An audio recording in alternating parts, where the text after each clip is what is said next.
હરે કૃષ્ણ.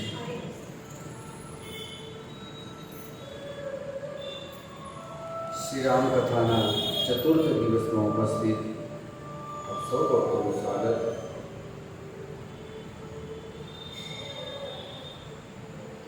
ભગવાન શ્રી રામની કથા આપણે અહીંયા 4 દિવસથી શ્રવણ કરી રહ્યા છીએ. આપણે જોઈએ છીએ કે જ્યારે આપણે ભગવાનની કથામાં બેઠા હોઈએ ત્યારે આપણું મન શાંત હોય છે. આપણી એ ચેતના જે છે એ સમય શુદ્ધ હોય છે. આ પ્રભાવ છે ભગવત કથાનો. તો આપણે નિરંતર જો ભગવત કથા શ્રવણ કરતા રહીએ તો આપણું મન 24 કલાક પવિત્ર રહે, સારા વિચાર કરે. એટલા માટે તુલસીદાસજી કહે છે કે રામ કથા ક્યાં સુધી સાંભળવી જોઈએ? કદાચ પ્રશ્ન થાય કે કથા ક્યાં સુધી સાંભળવી જોઈએ? તો સંત તુલસીદાસજી કે જ્યાં સુધી આપણો શ્વાસ ચાલે, જ્યાં સુધી આપણો શ્વાસ ચાલે ને ત્યાં સુધી રામ કથા પણ ચાલતી રહેવી જોઈએ, શ્રવણ કરતા રહેવું જોઈએ. ભગવાનની કથા પરમ પવિત્ર કરવાવાળી છે. સંસારમાં અનેક સાધનો છે, પરંતુ એ સાધનોથી મન એટલું પવિત્ર નથી થતું. તપસ્યા કરવાવાળા વ્યક્તિની અંદર ક્રોધ છે, જેને ત્યાગ કર્યું છે એની અંદર થોડુંક અભિમાન છે કે મેં ત્યાગ કર્યું છે. દરેકને પાછળ કોઈ પણ સાધન જે છે એનાથી હૃદય પવિત્ર નથી થતું જેટલું પવિત્ર કથા સાંભળવાથી થાય છે. કારણ કે ભગવત કથા જે છે એ જ્યારે આપણે સાંભળીએ છીએ તો ભગવાન કાનના મારફતથી હૃદયમાં જઈ અને આપણા હૃદયને સાફ કરે છે. સાધક પોતાની મહેનતથી એટલું પવિત્ર ન કરી શકે જેટલું ભગવાનની કથા કરે છે. એટલા માટે રોજ રામકથા સાંભળવી જોઈએ. ગઈકાલના સત્રમાં ભગવાન શિવના વિવાહ, સુંદર વિવાહ કરાવ્યા અને ભગવાન શિવનું જીવન બહુ સુંદર સારી રીતે ચાલી રહ્યું છે, ગ્રસ્ત જીવન. ભગવાન શિવ જ્યારે વિવાહ કરીને કૈલાસ પર ગયા ત્યારે સમાધિમાં બેઠા. અમુક વર્ષો સમાધિમાં વીતી ગયા. પછી એક સમયે ભગવાન શિવ સમાધિમાંથી જ્યારે જાગે છે ત્યારે પાર્વતીજી પ્રશ્ન કરે છે કે રામ કોણ છે? એ આપણે શ્રવણ કરી કથા. ભગવાન રામજી એ કેમ આવે છે, ઘણા બધા પ્રશ્નો હતા એના કારણો પણ ભગવાન શ્રીએ બતાવ્યા. ત્યાર પછી રામ જન્મની કથા આવે છે. ભગવાન શિવ રામ જન્મની કથા કરે છે. પરંતુ આપણે રામ જન્મની કથા છેલ્લા દિવસે સાંભળવાની છે, અંતિમ દિવસે. કારણ કે છેલ્લા દિવસે રામ જન્મ છે, રામનવમી છે અને સૌભાગ્યથી ભગવાનનો જન્મ બુધવારના દિવસે થયો હતો અને આપણી કથાનો પણ અંતિમ દિવસ બુધવાર છે. કેટલું ભાગ્ય છે ને! નિસ્વાર્થ ભાવથી જ્યાં કથા કરવામાં આવે ને ત્યારે બધા જ વાર નક્ષત્ર અનુકૂળ થઈ જાય છે. તો બુધવારના દિવસે ભગવાનનો જન્મ થયેલો, તો આપણે પણ બુધવારના દિવસે જ કરાવીએ. અને આપણો કથાનો સમય પણ 9:30 થી 12:30 છે, તો 12 વાગે કેમ ન કરાવીએ? બધું જ અનુકૂળ છે આપણી પાસે, બધું જ. જો સાંજનો સમય રાખ્યો હોત તો ભગવાન 12 વાગે જન્મ્યા, આપણે 3-4 વાગે જન્મ કરાવવો પડે. પરંતુ સવારનો સમય છે, બધું જ અનુકૂળ છે આપણી સાથે. વાર પણ બુધવાર છે, સમય પણ આપણને 12 વાગ્યાનો મળી જશે. તો આપણે છેલ્લા દિવસે ઠીક બપોરે 12 વાગે ભગવાનનો જન્મ કરાવીશું. તો એ જન્મની કથા આપણે છેલ્લા દિવસે શ્રવણ કરીશું. આજે આપણે શ્રવણ કરીએ કે જ્યારે ભગવાનનો જન્મ થયો અને ભગવાન ચતુર્ભુજ રૂપે માતા કૌશલ્યાની સામે પ્રગટ થયા. ચતુર્ભુજ રૂપે શા માટે પ્રગટ થયા? તો ભગવાન એ કહેવા માંગે છે કે માં, તારા ઘરે જે પુત્રનો જન્મ થયો છે એ કોઈ સાધારણ નથી. જો હું સ્વયં નારાયણ છું, ચતુર્ભુજ, શંખ ચક્ર ગદા અને પદ્મ ધારણ કરીને. ત્યારે માતા કૌશલ્યા કહે છે કે હું ધન્ય થઈ ગઈ પ્રભુ કે આપ સ્વયં વિશ્વ બ્રહ્માંડના નાથ છો અને તમે પુત્રના રૂપે મારા ઘરે અવતર્યા છો. આ તો મારું સૌભાગ્ય છે, હું ધન્ય થઈ ગઈ. પરંતુ મારી એક વિનંતી છે. વિનંતી મારી એ છે કે તમે જો આ જ રૂપમાં રહેશો ને તો પછી વાત્સલ્ય પ્રેમ કઈ રીતે મને મળશે? મારે વાત્સલ્ય પ્રેમ જોઈએ. એટલા માટે મારે તો વાત્સલ્ય પ્રેમ જોઈએ અને વાત્સલ્ય પ્રેમ મારે પ્રાપ્ત કરવા માટે તમારે નાના થવું પડે. શું થવું પડે? નાના થવું પડે. એક કામ કરો, તમે નાના થઈ જાઓ, બાળક બની જાઓ, તો માતા પ્રેમ કરી શકે નહીં. એટલે ભગવાન ચતુર્ભુજ રૂપમાંથી શિશુનું રૂપ ધારણ કર્યું.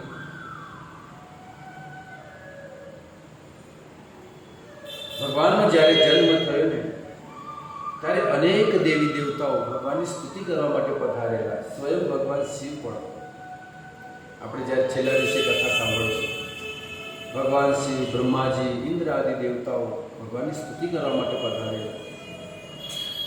અને ભગવાનનો જન્મ થયો ત્યારે પણ એમને પુષ્પ દૃષ્ટિ કરેલી, બહુ સુંદર સ્તુતિઓ પણ કરેલી. પરંતુ આજે જે ભગવાનનો જન્મે છે,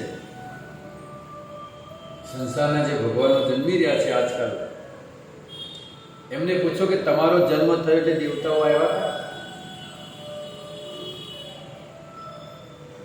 આજે પોતાની જાતને જે ભગવાન માનીને બેસી ગયા છે, એમને પૂછો કે તમારો જ્યારે જન્મ થયો ત્યારે પુષ્પવૃષ્ટિ થઈ હતી, શંખનાદ થયો હતો, આનંદ દુંદુભીઓ વાગેલી,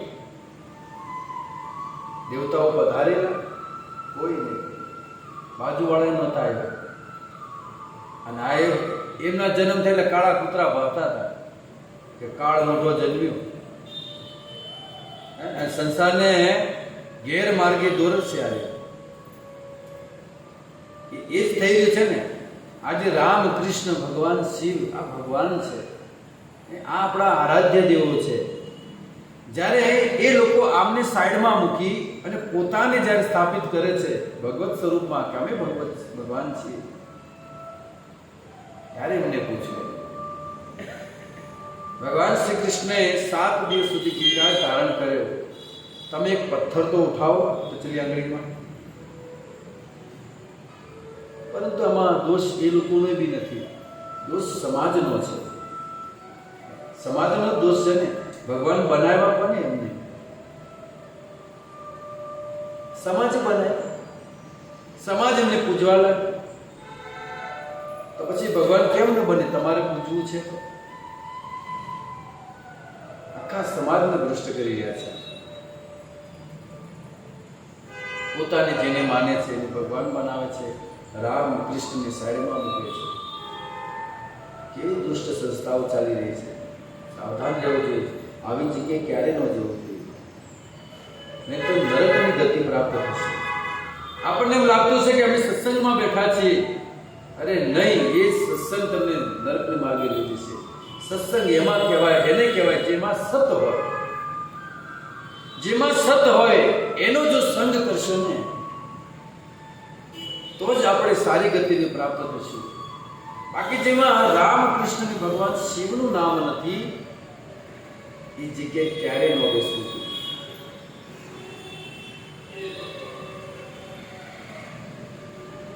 બહુ સુંદર સ્તુતિ કરવા માટે દેવતાઓ આવેલા. ભગવાનનો જન્મ થયો.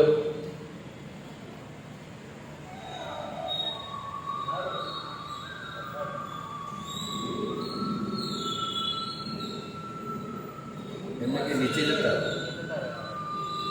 ઊંઘ આવતી, તમે નીચે જતા. નીચે રૂમ છે કે આપણા ઘરે. હરે કૃષ્ણ હરે કૃષ્ણ. કથામાં આપણે થાક ઉતરી જાય ને. કૃષ્ણ કૃષ્ણ હરે હરે હરે રામ.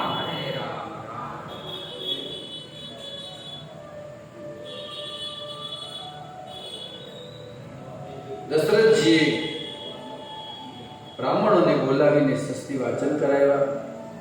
પુત્રનો જન્મ થાય એટલે બ્રાહ્મણોને બોલાવવા જોઈએ, સંતોને બોલાવવા જોઈએ, વૈષ્ણવને બોલાવવા જોઈએ અને કથા કીર્તન કરાવવું જોઈએ. એ બાળકનું જીવન પ્રકાશમય બને છે, સંતોના આશીર્વાદ પડે છે એમની પર અને એનું જીવન સુગંધિત બને છે. એટલા માટે સંતાનનો જન્મ થાય એટલે જ્યારે સૂતક પૂરું થાય એટલે બ્રાહ્મણ વૈષ્ણવને બોલાવીને કથા કીર્તન જરૂર કરાવવું જોઈએ. તો બ્રાહ્મણોને બોલાવી સસ્તી વાચન કરાવ્યા. રાજા દશરથજીએ ખૂબ દાન દક્ષિણા આપી.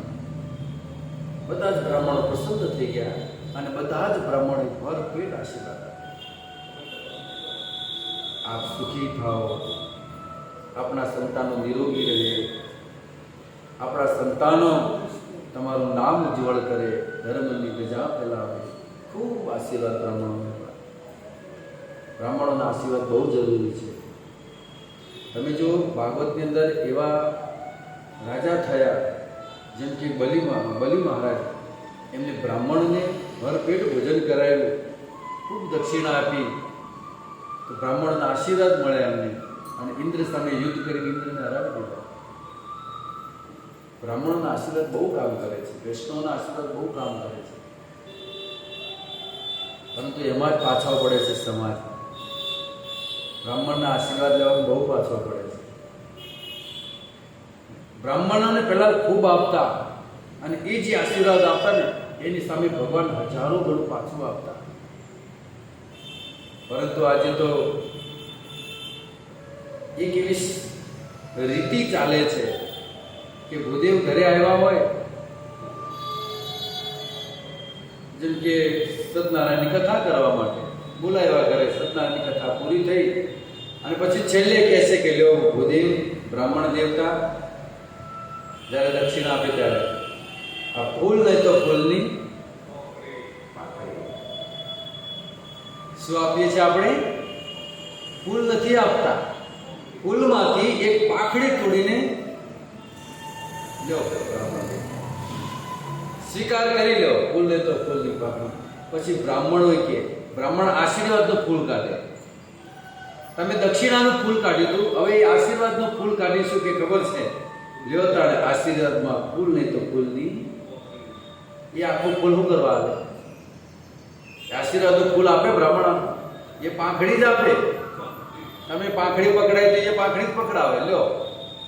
અને જ્યારથી આ ફૂલની પાંખડી આવી છે ને, લોકોના જીવન દરિદ્ર થઈ ગયા છે. ધન ઘણું બધું છે, પરંતુ ખાઈ નથી શકતા. આશીર્વાદ નથી.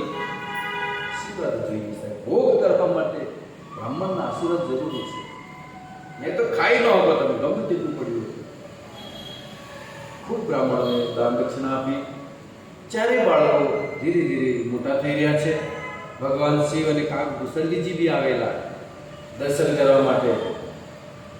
એ લોકો પણ ભગવાનના દર્શન કરીને ગયા. ધીરે ધીરે ચારેય ભાઈ મોટા થઈ રહ્યા છે.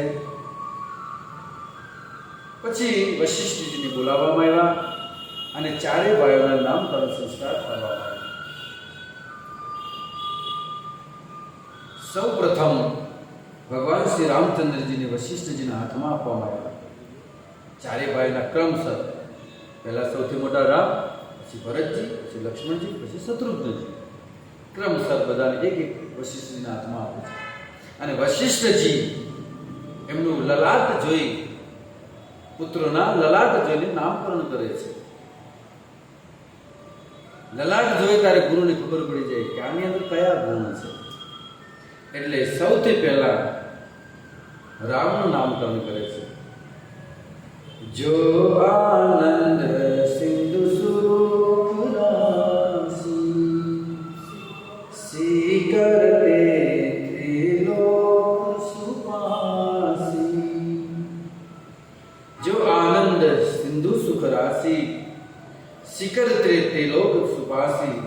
સો સુખ ધામ રામ અસનામા, અખિલ દાયક વિશ્રામા. તમારા પ્રથમ પુત્રનું નામકરણ, એનું નામ હું રામ રાખું છું. કેમ? તમારો મોટો પુત્ર જે છે એ આનંદનો સિંધુ છે. વાસ્તવમાં આનંદ ભગવાનની ભક્તિમાં છે.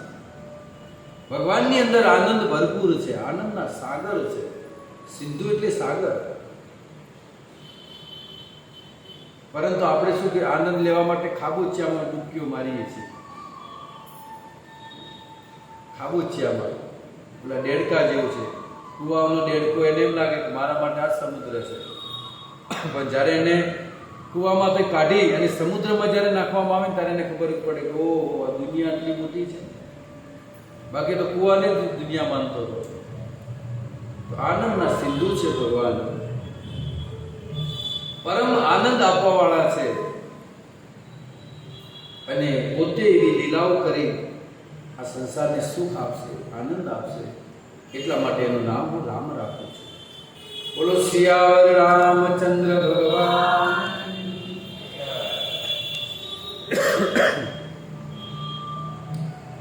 મોટા પુત્રનું નામ રામ રાખ્યું. હવે બીજા પુત્રને વશિષ્ઠજીના હાથમાં આપે છે. વશિષ્ઠજી ભવિષ્ય જોઈને કહે છે, વિશ્વ ભરણ પોષણ કર જોઈ, તારક નામ ભરત અસ હોય. તમારો જે બીજો પુત્ર છે વિશ્વનું ભરણ પોષણ કરશે, એટલા માટે મારું નામ ભરત રાખું છું. ભરણ પોષણ કરે એટલે ભરત. તત્પશ્ચાત ત્રીજા પુત્રને હાથમાં આપે છે દશરથજી. ત્રીજા પુત્રનું ભવિષ્ય જોઈને કહે છે, જાકે સુમિરન દેવ વિનાશા, નામ શત્રુહન વેદ પ્રકાશા. હે રાજન, તમારો જે ત્રીજો પુત્ર છે એનું નામ હું શત્રુઘ્ન રાખું છું. અને જો તમારા પુત્રને કોઈ નામ લેશે, એનું નામ જપશે, તો એનો કોઈ શત્રુ બનશે, એના શત્રુઓનો નાશ થઈ જશે. એટલે એનું નામ હું શત્રુઘ્ન રાખું છું. તત્પશ્ચાત ચોથા પુત્રને હાથમાં આપે છે વશિષ્ઠજી. ત્યારે વશિષ્ઠજી સમજી ગયા કે આ કોઈ સાધારણ બાળક નથી. કોણ છે? અનંત શેષ છે. તો પહેલા 3 પુત્રો માટે તુલસીદાસજી ચોપાઈ બોલ્યા. પહેલા 3 પુત્રો માટે તુલસીદાસજી ચોપાઈ બોલ્યા અને અનંત શેષ માટે તુલસીદાસજીને દોહો બોલવો પડ્યો. શેષ નાગ છે. લક્ષ્મણ ધામ રામ પ્રિય સકલ જગત આધાર ગુરુ વશિષ્ઠ તે રાખા લક્ષ્મણ નામ ઉદાર. હે રાજન, તમારો જે આ પુત્ર છે એ લક્ષણોનો ભંડાર છે, અનંત શેષ છે, બધા જ લક્ષણાની અંદર છે. એટલા માટે એનું નામ લક્ષ્મણ રાખ્યું છે. 4 પુત્રોના નામકરણ થયા. હવે આમાં શિક્ષા એક આપણને પ્રાપ્ત થાય છે કે નામકરણ કોની પાસે પડાવવું જોઈએ, કોની પાસે નામકરણ કરાવવું જોઈએ. પહેલાના જમાનામાં તમે જુઓ ત્યારે દશરથજી કોને બોલાવ્યા? પોતાના ગુરુને બોલાવ્યા, કુલ ગુરુ વશિષ્ઠજીને. અને ગુરુ બાળકનું ભવિષ્ય જોઈને એનું લલાટ જોઈને નામકરણ કરે છે. આજના સંસારમાં તો વચમાં તો ફૈબા આવી ગયા. ફૈબા નામ પાડે. હવે ફૈબા કોઈ શાસ્ત્રમાં લખ્યું જ નથી કે ફઈ નામ પાડે. હે, ક્યાંય લખ્યું નથી ને કે ફૈબા નામકરણ કરતા. હવે તો ફૈબાને સાઈડમાં મૂકી દીધા. હવે તો પોતે માતા જ રાખે છે. મારો પુત્ર છે તો નામ હું જ રાખું.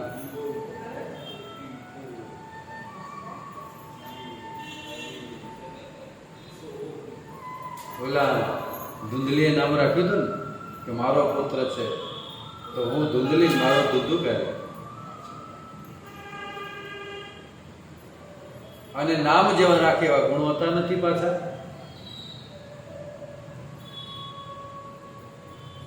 અને હવે તો ગુણ જેવું નામે નથી રાખતા. ગુણ વગરના જ નામ, ચિંટુ પિંટુ, ખબર નહીં એવા વિચિત્ર બિચારા ઘેડા લોકો તો નામ લેવું તો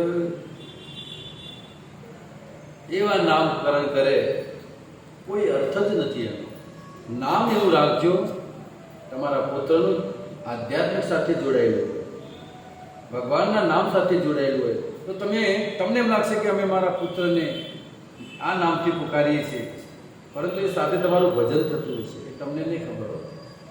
અને એની ઘટના તો ભાગવતની અંદર અજામિલે પોતાના પુત્રનું નામ નારાયણ રાખેલું.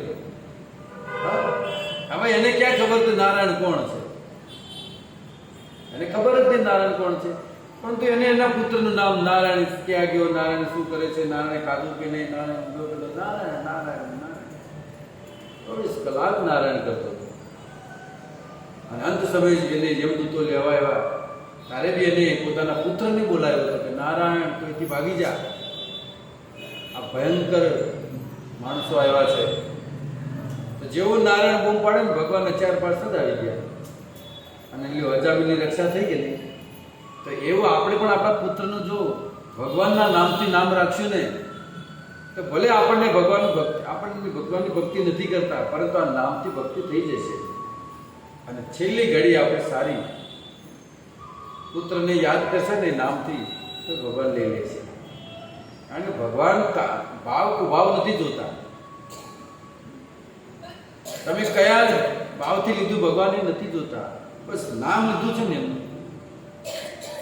આ ભગવાનનું કાર્ય છે, આ ભગવાનના ગુણ છે. એટલે નામકરણ એવું કરવું જોઈએ. ભલે સમય બદલાનો હોય, આપણે નહીં બદલાવાનો. લોકો કંઈક જમાનો બદલાઈ ગયો, કોઈ જમાનો નથી બદલાનો. માણસો બદલાના છે. ટૂંકા કપડાં કોને પહેર્યા? જમાનાએ પહેરે, માણસોય પહેરે. સાડીમાંથી બીજા કપડાં આવી ગયા, જમાનાએ પહેરે, આપણે પહેર્યા. ધોતીમાંથી પેન્ટ પહેરાવી ગયા ઓલા, કોને પહેર્યા? જમાનાએ પહેરે, આપણે પહેર્યા છે. જમાનો તો હતો નેવો છે, આપણે બદલાના છે. જમાનો કાંઈ ન બદલાય. ભગવાનની પ્રકૃતિ શું બદલાણી છે? માણસ બદલાઈ ગયો. માટે કહે છે નામકરણ ગુરુ પાસે પડાવવા જોઈએ. ચારેય પુત્ર લીલા કરી રહ્યા છે, દશરથજીના આંગણામાં રમે છે. ભગવાન શેષનાગ ચારે પુત્ર રમી રહ્યા છે. ખૂબ આનંદ છે દશરથજીની. ઘણી બધી ભગવાનની લીલાઓ છે, પરંતુ એમાંથી બાળ લીલામાંથી એક બાળ લીલા કહીશ કે એક બાર જનની અનહવાય કરે શ્રીંગાર ફળ ના પોઢાય. એકવાર કૌશલ્યા માતાએ રામજીને સ્નાન કરાવી અને પાલનામાં પોઢાડ્યા. આપણે પણ ઘરે ભગવાનને ઠાકોરજીને રાખવા જોઈએ, ગોપાલજીને, અને રોજ સવારે સ્નાન કરાવવું જોઈએ. અહીંયા કૌશલ્ય માતા પણ જો રામજીને સ્નાન કરાવે છે અને શું ગાતા ગાતા જમના જળમાં કેસર ગોળી સ્નાન કરાવું શામળા.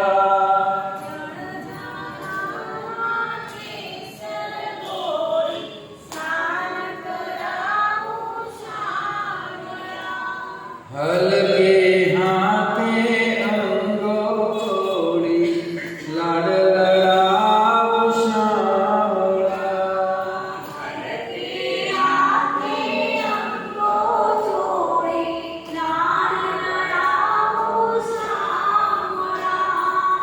અંગો લૂછી આપું વસ્ત્રો પીળું પીતાંબર શ્યામળા.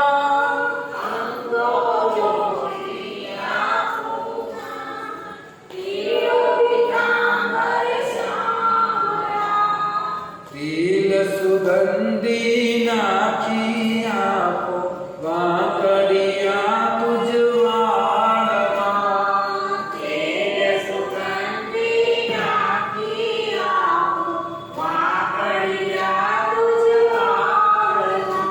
આ જમના જળમાં કેસર ગોળી સ્નાન કરાવું શામળા.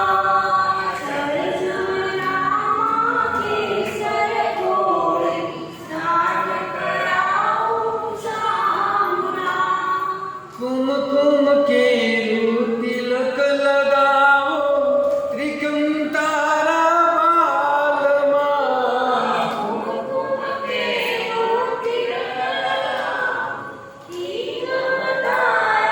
બાલમાં. અલબેલિયા કોમાં આજો અંજન વારા વાલમાં.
સ્નાન કરાવો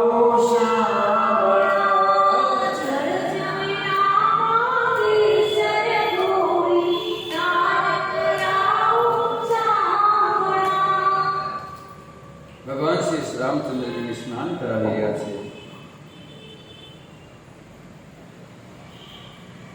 યશોદા માતા પણ કૃષ્ણને પોતાના પુત્ર કૃષ્ણને સ્નાન કરાવે છે. આ ભાવ જોઈએ ભગવાનને. ભગવાન આ વસ્તુ માંગે છે. એને રસ જ નથી ઓમ જય જગદીશમાં, બિલકુલ રસ નથી.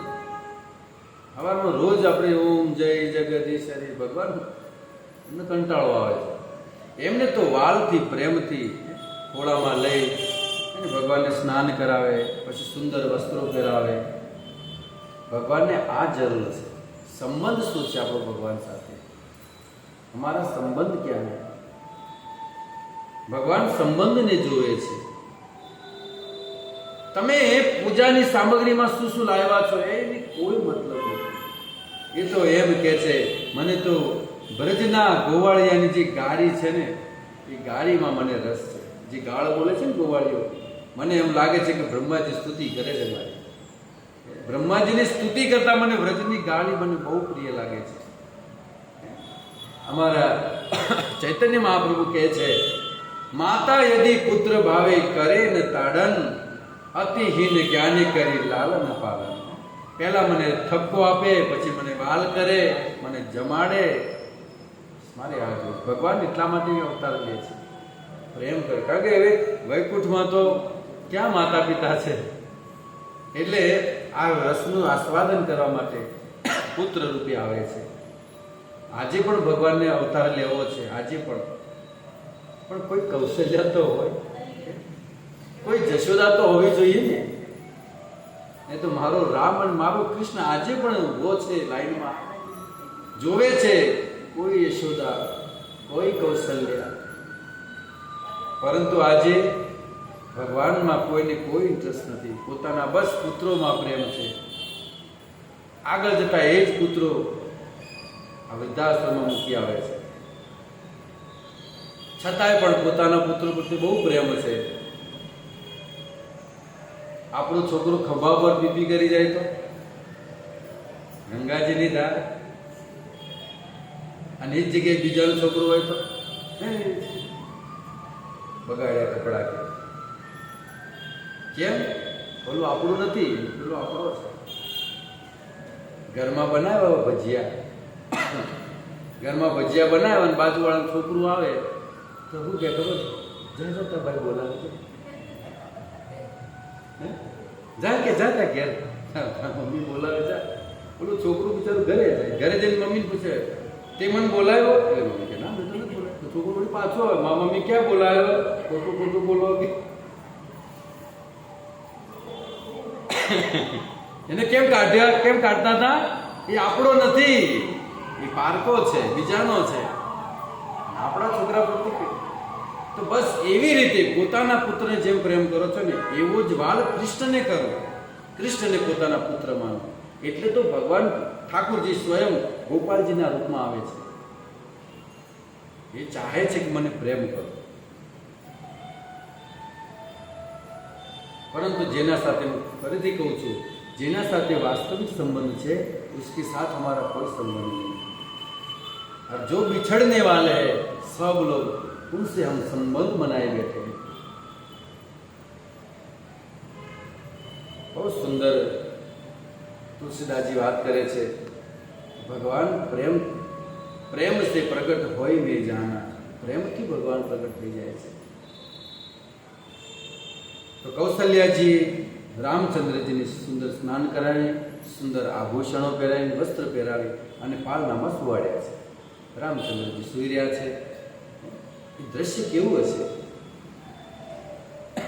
વિશ્વ બ્રહ્માંડનો નાથ આજે માતા કૌશલ્યના હાથમાં રમે છે અને માં એને સુવાડે છે. આ કેવું દ્રશ્ય! પછી ભગવાનને સુવાડી અને માતા મંદિરમાં ભોગ લગાવવા ગયા. કૌશલ્ય માતા ભોગ લગાવી અને પોતાના કંઈક કામમાં ગયા ફરી પાછા ભોગ કાઢવા માટે આવ્યા ને તો એ થાળમાં રામજી બેઠા બેઠા જમતા હતા.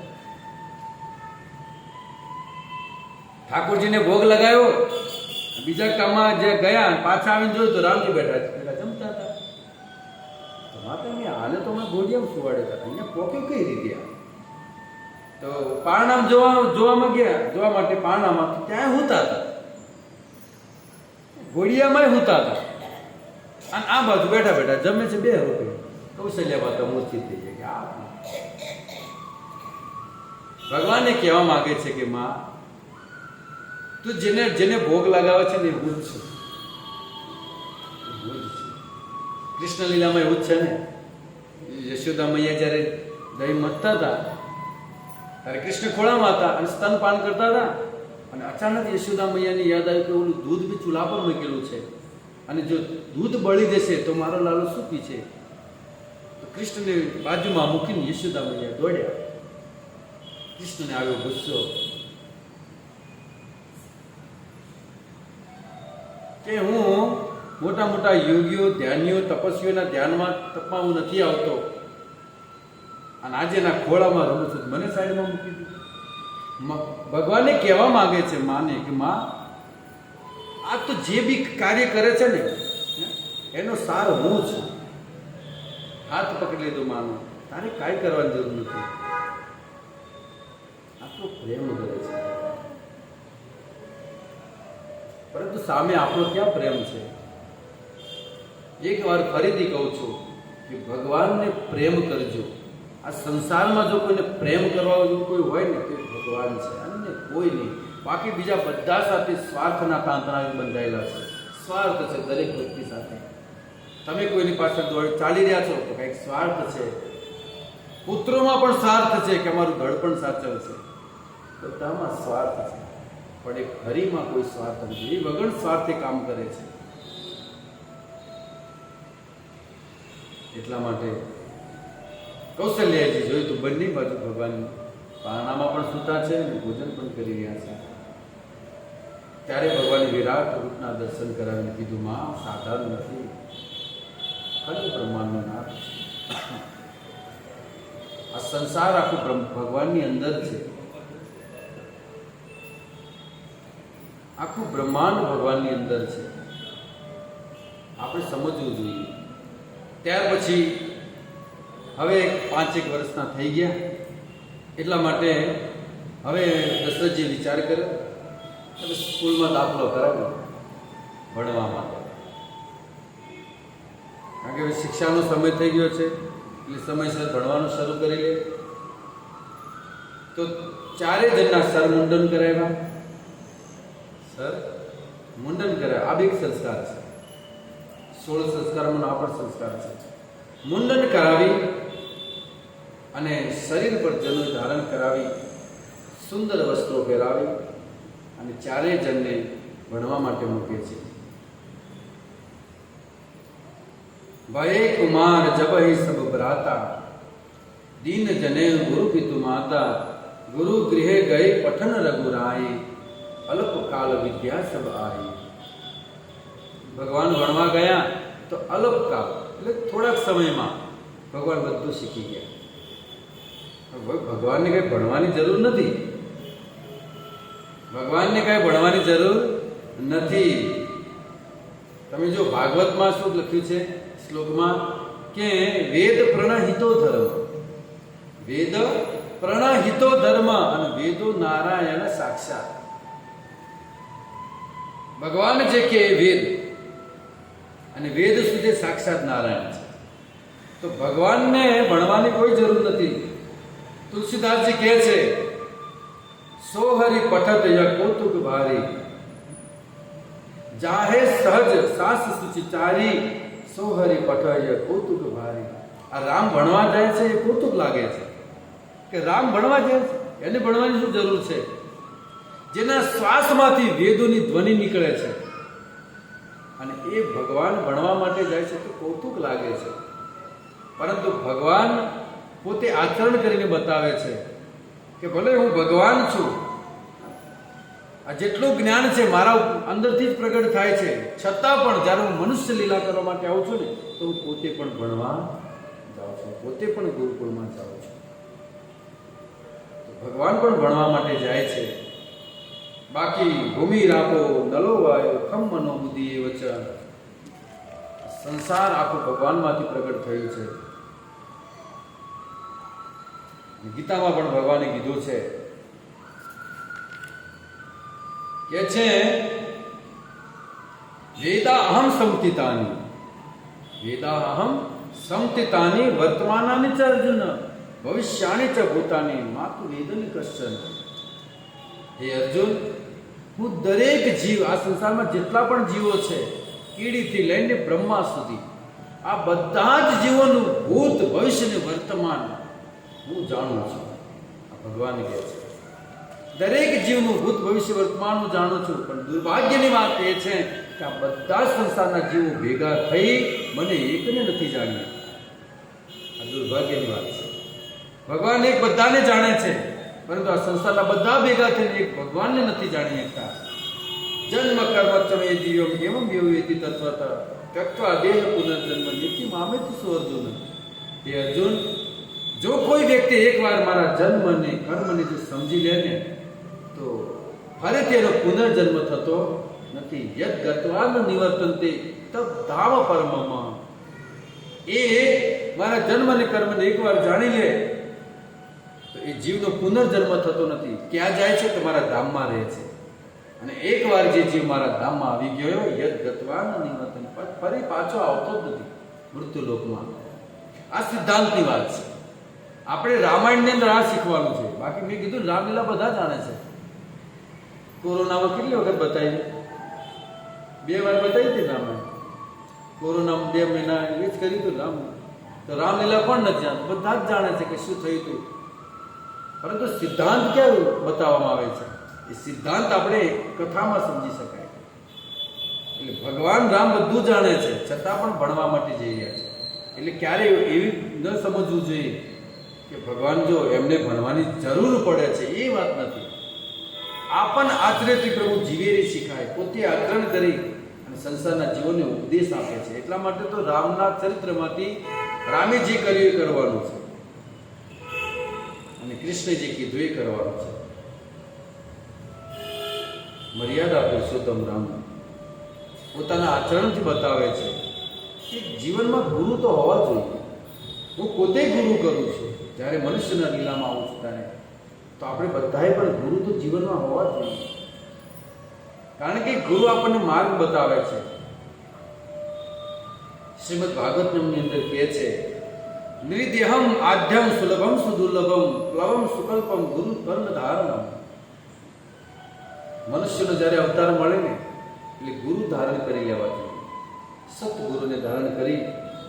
ગુરુને શું કામ ધારણ કરવાના છે? તો એ ગુરુ આપણા આ ભવસાગરમાં આપણે પડ્યા છે અને એ ભાવસાગરમાં નાવ બની અને ગુરુ આવશે અને ગુરુ નાવ ચલાવી અને આપણે ભવસાગરથી પાર ઉતારશે. આ ગુરુ કામ કરે છે. અને આગળ કહે છે પુમાન ભવાબ્ધિ ન તરેત સાત્મા. જો કોઈ વ્યક્તિ ગુરુ નથી કરતો તો એ વ્યક્તિ પોતાના આત્માનો હત્યારો છે. શાસ્ત્રમાં લખેલું છે પુમાન ભવાબ્ધિ ન તરેત આત્મા. એ આત્માની હત્યા કરી રહ્યો છે, આત્મઘાતી છે. કારણ કે ગુરુ નહીં કરે તો એને આત્માનું જ્ઞાન નહીં મળે અને આત્માનું જ્ઞાન નહીં મળે તો ફરીથી પાછું પુનરપી જનનમ પુનરપી મરણમ પુનરપી જનની જઠરે શયનમ. વારંવાર માતાના કરતા તો શું કર્યું? એને આત્માનો હત્યારો કરી ગયો 84 લાખના ચક્કરોમાં. એટલા માટે સદગુરુ બહુ જરૂરી છે. તો તુલસીદાસજી કહે છે કે ટૂંક સમયમાં વિદ્યા શીખી લીધી અને વિદ્યા શીખીને પાછા રાજ્યમાં આવે છે. ધીમે ધીમે હવે મોટા થઈ રહ્યા છે. રાજા દશરથજીના જીવનમાં ખૂબ આનંદ છે, અનેરો આનંદ છે. 4 પુત્રો ઘરમાં, ખૂબ આનંદ છે. પરંતુ કહે છે ને કે જેવી રીતે ઠંડી પછી ગરમી આવે, દિવસ પછી રાત આવે, એવી રીતે સુખ પછી દુઃખ આ જોડાયેલું જ હોય છે. તો દશરથજીના જીવનમાં પણ આજે દુઃખ આવી રહ્યું છે. કઈ વાતનું દુઃખ છે? તો કે છે કે એક વખત વિશ્વામિત્રજી દશરથજીના રાજ્યમાં આવે છે.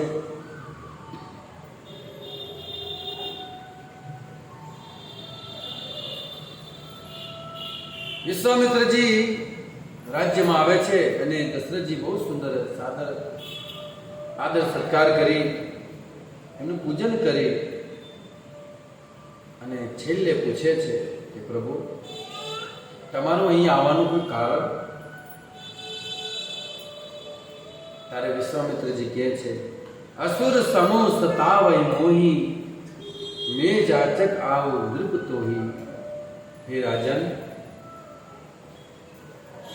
અમે જ્યારે જ્યારે યજ્ઞ કરીએ છીએ ને, તો એ યજ્ઞની અંદર અસુરો આવીને વિઘ્ન નાખે છે. એટલા માટે હું તમારી પાસે એક યાચના લઈને આવ્યો છું. કઈ યાચના છે પ્રભુ? હે રાજન, હું તમારા બંને પુત્રને લેવા માટે આવેલો છું. રામ અને લક્ષ્મણને મારી સાથે મોકલો. અનુજ સમેત દેવ રઘુરાથા.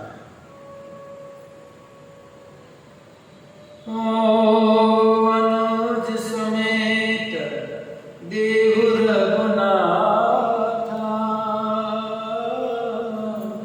નિશ્ચર બદ મેરો બસનાથા. રામ સિયા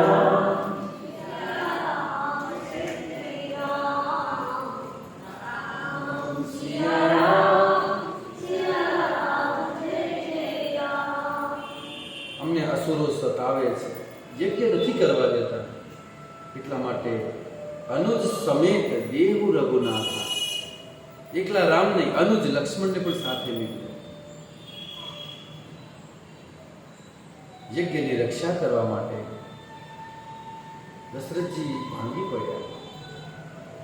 દશરથજી કહે છે, ચોથે પણ પાવ સુખ ચારી વિપ્ર વચન કહ્યું વિચારી. હે વિપ્ર, હે ગુરુવર, તમે વિચારીને બોલો. તમે શું માંગી રહ્યા છો? તમે જો કહેતા હોય ને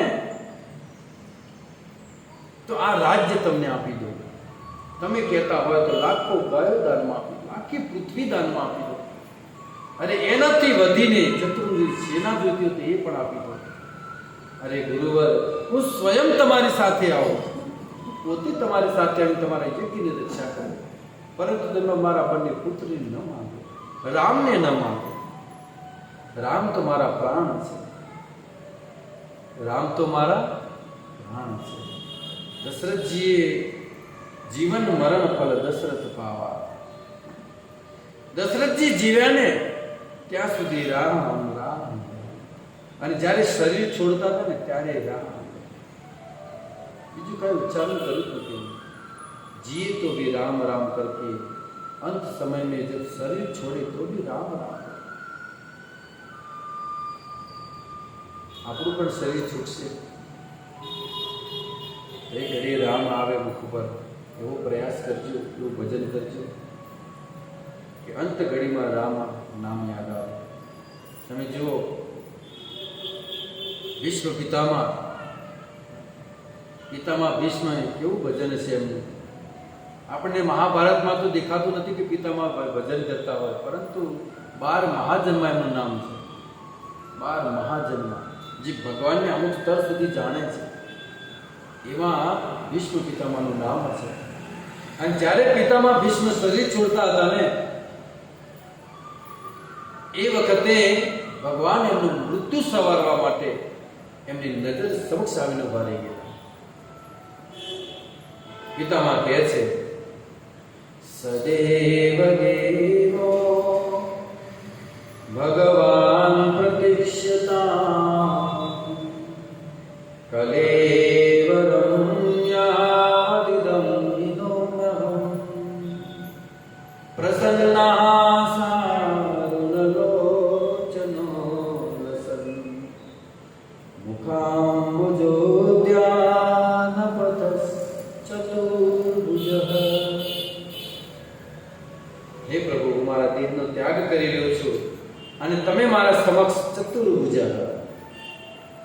પૂજા ધારણ કરી મારી સમક્ષ ઉપસ્થિત થઈ ગયા.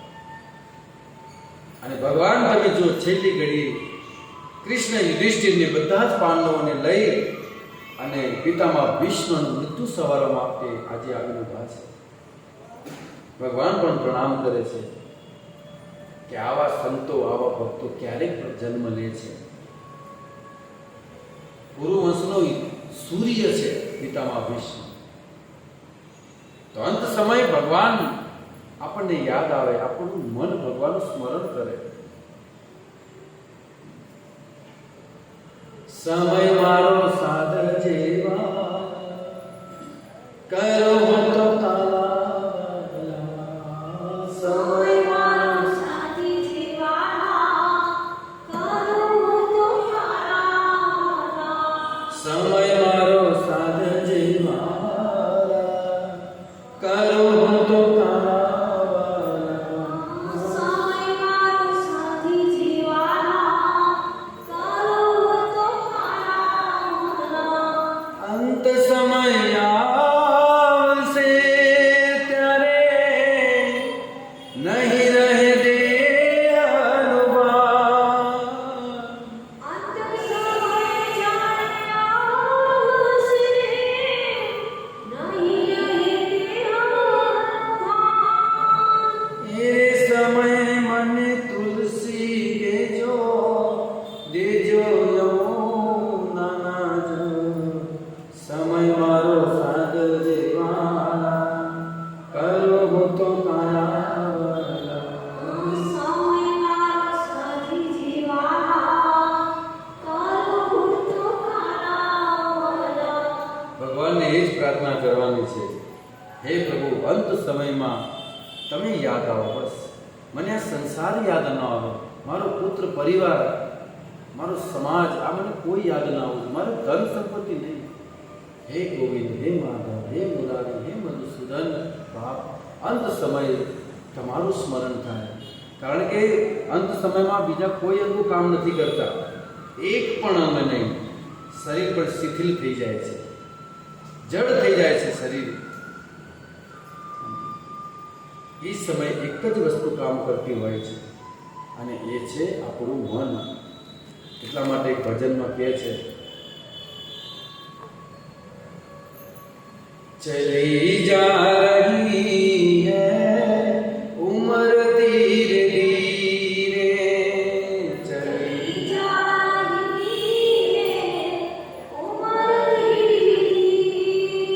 चली जा रही है उम्र धीरे धीरे,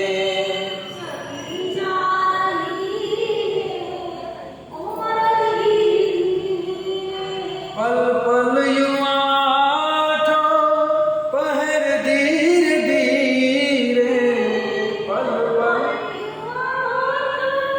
पहर धीरे धीरे, चली जा रही है उम्र धीरे. सबकी उम्र धीरे धीरे जा रही है. क्या गया इस उम्र में? तो कैसे बचपन भी जाए, जवानी भी जाए, बचपन जवानी बुढ़ापे का होगा असर धीरे धीरे, असर धीरे धीरे, चली जा रही है तेरे हाथ पाँव में बल ना रहेगा, बल ना झुकेगी तुम्हारी कमर धीरे धीरे,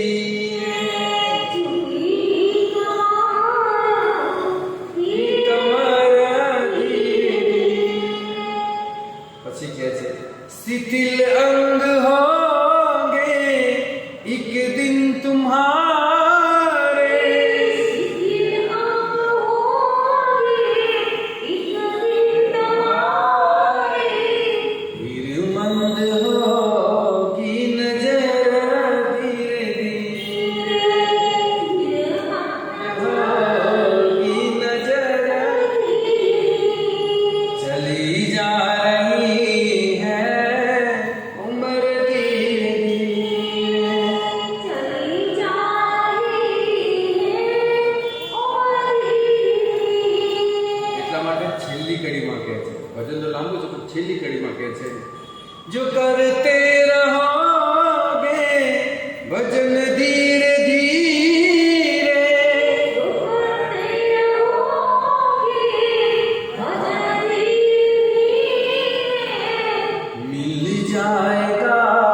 ચોથે પણ પાવ સુત ચારી વિપ્ર વચન કહ્યું વિચારી. મારે આ વૃદ્ધાવસ્થાના ચોથા શું કહે છે ચોથા પદમાં મને આ સુખ પ્રાપ્ત થયું છે, પુત્રની પ્રાપ્તિ થઈ છે. તમે વિચારીને બોલો, તમારે જોઈ જોઈતું હું આપવા તૈયાર છું. પરંતુ વિશ્વામિત્રજી કહે છે નહીં, મારે તો તમારા બે પુત્રની જરૂર છે. દશરથજી પાઠા પડી ગયા અને એ સમયે વશિષ્ઠજી આવે છે. અને વશિષ્ઠજી આવી અને રાજા દશરથને સમજાવે છે કે રાજન, તમારે ઘરે જે રામના રૂપે જે પ્રગટ થયા છે ને એ વિશ્વ બ્રહ્માંડના નાથ છે, કોઈ સાધારણ નથી. તમે જવા દો એમની સાથે. ત્યારે વિશ્વામિત્રજીની વાત માની અને દશરથજી બે ભાઈઓને નીકળે છે વિશ્વામિત્રજીની સાથે. વિશ્વામિત્રજી બંને ભાઈઓને લઈને જાય છે, યજ્ઞ પ્રારંભ કરે છે. અને એ જ સમયે તારકા સુબાહુ અને મારી સાથે આવે છે. સૌથી પહેલા ભગવાને તારકાનો વધ કર્યો અને મારીચને ફણા વગરનું બાણ મારી અને એને હજારો યોજન દૂર ફેંકી દીધો, જ્યાં ફરીથી એની જરૂર પડવાની છે. કારણ કે મારે હિરણ બનવાનો છે ને, એટલે જ્યાં એ હિરણ બનવાનો છે ત્યાં ભગવાને ફેંકી દીધો. અને જે સુબાહુ હતો એની અગ્નિ નામક શસ્ત્રથી એનો વધ કર્યો. બધા અસુરોનો વધ કરી અને યજ્ઞની રક્ષા કરી ભગવાન. થોડો સમય ભગવાન ત્યાં રોકાણા અને એ સમયે જનકપુરથી એક કંકોત્રી આવે છે, આમંત્રણ આવે છે. એમાં જનકજી લખેલું કે હે ગુરુવર, હે વિશ્વામિત્રજી, મારી દીકરીનો સ્વયંવર છે, તમે આશીર્વાદ આપવા માટે આવો, આશીર્વાદ આપવા માટે પધારો. विश्वामित्र जी मनोमन ये सोच रहे थे, दशरथ जी से कह रहे थे कि आप चिंता मत कीजिए, मैं लेके जा रहा हूं 2 को, जब आएंगे तब 4 होंगे. वो लઈને બેને જાઉં છું ને પાછા આવશે તો 4 હશે. વિવાહ કરાવીને નીકળી. તમારી એ ચિંતા નહીં રહે લગ્નની. વિશ્વામિત્રજી બંને ભાઈને લઈ અને જંગલના માર્ગેથી નીકળે છે. રસ્તામાં એક આશ્રમ આવે છે. આશ્રમ સુનસાન, કોઈ જીવ જંતુ નહીં. અને ભગવાન શ્રી રામચંદ્રજી વિશ્વામિત્રજીને પૂછે છે, ઓ આશ્રમ એક દીખ મગમાહી,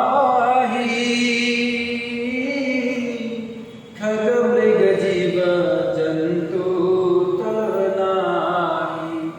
રામ સિયા રામ, સિયા રામ જય જય રામ, રામ સિયા રામ, સિયા રામ જય જય રામ. પૂછા મુનિ શીલા દેખી, सकल कथा मुनि कहा विशेषी. રામ સિયા રામ જય જય રામ, રામ સિયા રામ જય જય રામ. રામજી પૂછે છે વિશ્વામિત્રજીને કે પ્રભુ, આ આશ્રમ કોનો છે અને આ આશ્રમની અંદર કોઈ જીવ જંતુ કેમ નથી દેખાતું, કેમ સુનસાન છે? અને ત્યાં એમની દ્રષ્ટિ એક પથ્થરના રૂપમાં એક સ્ત્રી હતી, એની પર ગઈ અને રામે પૂછ્યું, આ સ્ત્રી કોણ છે? હે પ્રભુ, સકલ કથા મુનિ કહા વિશેષી, મને આખી કથા કર. શું ઘટના ઘટી હતી અહીંયા, શું થયું છે અહીંયા, આશ્રમ સુનસાન છે કેમ? ત્યારે વિશ્વામિત્રજી કહે છે, ગૌતમ નારી શ્રાપ બસ ઉપલ દેહી ધરી વીર, ચરણ કમલ રજ ચાહતી કૃપા કરે રઘુવીર. હે રઘુવીર, તમારા ચરણની રજ ચાહી રહી છે, તમારા ચરણની રજ માંગે છે. એક રઘુવીર કૃપા કરો. ભગવાન કહે છે, સકલ કથા મુનિ કહા વિશેષ, મને કથા કે પેલા થયું તું શું? ત્યારે વિશ્વામિત્રજી કથા કહે છે કે રામ, એક સમયની વાત છે કે બ્રહ્માજીએ એક સુંદર સ્ત્રીનું નિર્માણ કરેલું. સુંદર સ્ત્રીનું અદ્ભુત, સ્વર્ગની અપ્સરાઓ પણ એની સામે ન આવે, સાક્ષાત લક્ષ્મી જેવું રૂપ. હવે બ્રહ્માજી જે સ્ત્રીનું નિર્માણ કરે કેટલી સુંદર હોય. તો આટલી સુંદર સ્ત્રીનું નિર્માણ કરી હવે બ્રહ્માજી વિચાર કરે છે કે આ સ્ત્રીના લગ્ન કોની સાથે કરાવે, આનો યોગ્ય વર કોણ. તો એ સમયે ઇન્દ્ર આવેલા. બ્રહ્માજી વિચાર કર્યો કે આ તો ભોગી છે, આને ન દેવાય, આના માટે મારે કોઈ યોગ્ય વર ગોતવો પડે. ત્યારે એમને પૃથ્વી પર જોયું, ત્યારે ગૌતમ ઋષિ એમને દેખ્યા. બ્રહ્માજી એ કન્યાને લઈ ગૌતમ ઋષિના આશ્રમ પર આવે છે. ગૌતમ ઋષિને કહે છે કે હે ગૌતમ ઋષિ, હે ઋષિવર, આ કન્યા હું તમારા આશ્રમમાં છોડીને જાઉં છું અને થોડાક સમય પછી હું પાછો લઈ જઈશ, તમારા સાનિધ્યમાં છે. ગૌતમ ઋષિ ઠીક છે પ્રભુ. બ્રહ્માજી ત્યાંથી વયા ગયા. થોડોક સમય પછી બ્રહ્માજીએ જોયું કે ગૌતમ ઋષિ અને એમના આશ્રમમાં આ સ્ત્રી જે છે એનું જીવન સુંદર છે અને ગૌતમ ઋષિની અંદર એ સ્ત્રીને જોઈને કોઈ પણ પ્રકારનો કામ નથી. નહીં તો આજે વ્યક્તિ ચિત્ર જોઈને કામો થઈ જાય છે. તો આટલી સુંદર સ્ત્રી ગૌતમ ઋષિની નજર સમક્ષ છે, છતાં પણ ગૌતમ ઋષિમાં કામ નથી. ત્યારે બ્રહ્માજીએ નિર્ણય કર્યો કે આ કન્યાનો સાચો વર કોઈ હોય તો ગૌતમ ઋષિ છે. આનાથી કોઈ ઉત્તમ વર બીજું કોઈ નથી. બ્રહ્માજી આવ્યા અને ગૌતમ ઋષિને વિનંતી કરી કે પ્રભુ, આ કન્યાને તમે એનું પાણી ગ્રહણ કરો, આની સાથે તમે વિવાહ કરો. બ્રહ્માજીની આજ્ઞાનું પાલન કરીને ગૌતમ ઋષિએ એ કન્યા સાથે વિવાહ કર્યા. એનું નામકરણ કરવામાં આવ્યું અહલ્યા.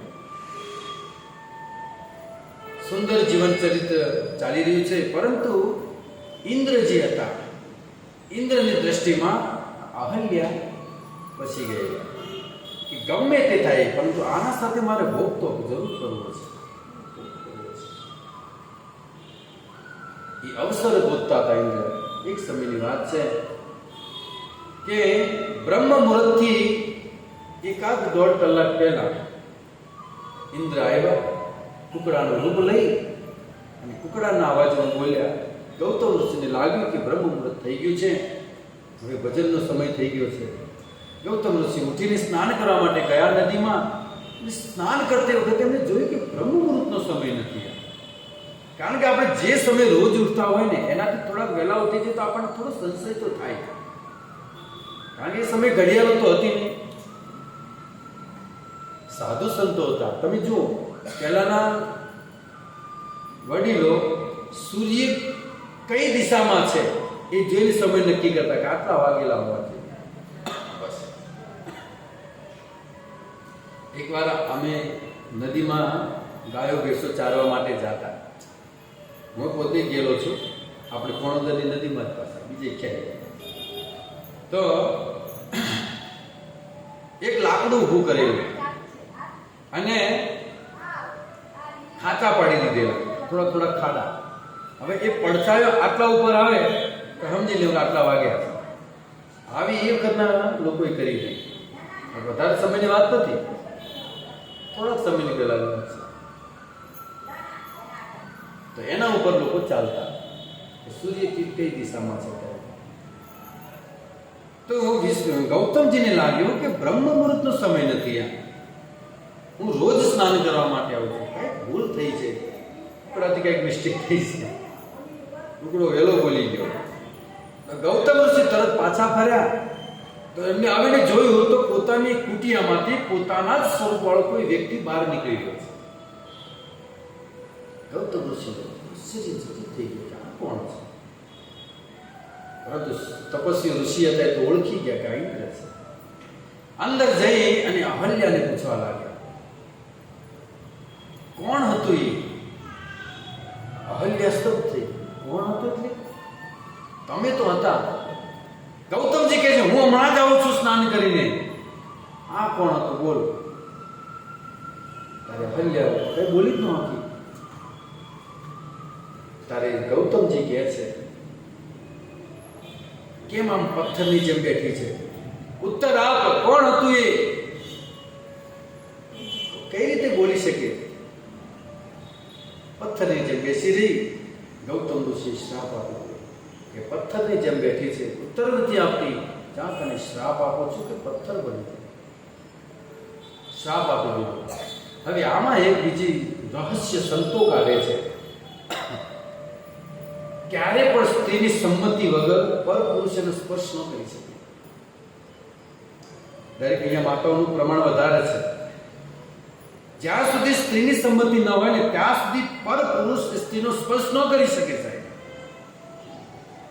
ભૂલથી પણ જો સ્પર્શ કરે તો તમાચો મારી દેશે. માતા મારી દેશે કે નહીં? તો પછી આટલું કુકર્મ એ અહલ્યાએ કઈ રીતે સહન કર્યું? કદાચ તમને એમ લાગતું હોય કે ગૌતમ ઋષિના રૂપમાં આવેલા, અરે કોઈ પણ સ્ત્રી હોય ને પોતાના પતિનો પરસેવો ઓળખી જાય કે આ મારા પતિનો પરસેવો છે. સુગંધથી ઓળખી જાય ને એમાં અહલ્યા જેવી સ્ત્રીથી ભૂલ સંભવ જ નથી કે અહલ્યાથી ભૂલ થાય. સાહેબ, એમાં અહલ્યાની સંમતિ હતી. અહલ્યાની એમાં સંમતિ હતી કે ઇન્દ્ર પણ મારી પાછળ મોહિત છે. તો એમાં અહલ્યાની સંમતિ હતી. ને તો ક્યારે પણ પરપુરુષ અને સ્ત્રી ઓળખી જાય પોતાના પતિને, ગમે તે રૂપ કેમ ન હોય. આ સંતોએ રહસ્ય કાઢ્યું છે. એટલા માટે એને શ્રાપ આપી દીધો છે કે પથ્થર બની જાય. હવે પ્રભુ ચરણ કમલ રજ ચાહતી કૃપા કરો રઘુવીર. હવે તમારા જતા જતા એ અહલ્યાએ વિનંતી કરેલી પોતાના પતિને કે આટલા કઠોર ન થાઓ, મારી પર કૃપા કરો, દયા કરો. તો સંત છે. સંત હૃદય નવનીત સમાન. સંત હૃદય નવનીત સમાના. સંતનું હૃદય નવનીત એટલે માખણ. માખણ કરતા પણ નરમ હોય છે. માખણને તો અગ્નિ પાસે લઈ જવું પડે ત્યારે પીંગળે છે. સંત તો બીજાનું દુઃખ જોઈને પીંગળી જાય છે.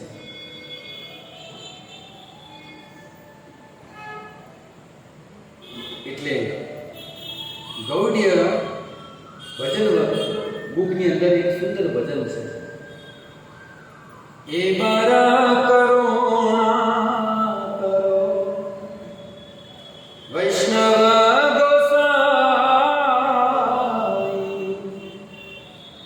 તોમા વિના કે દયાલુ જગત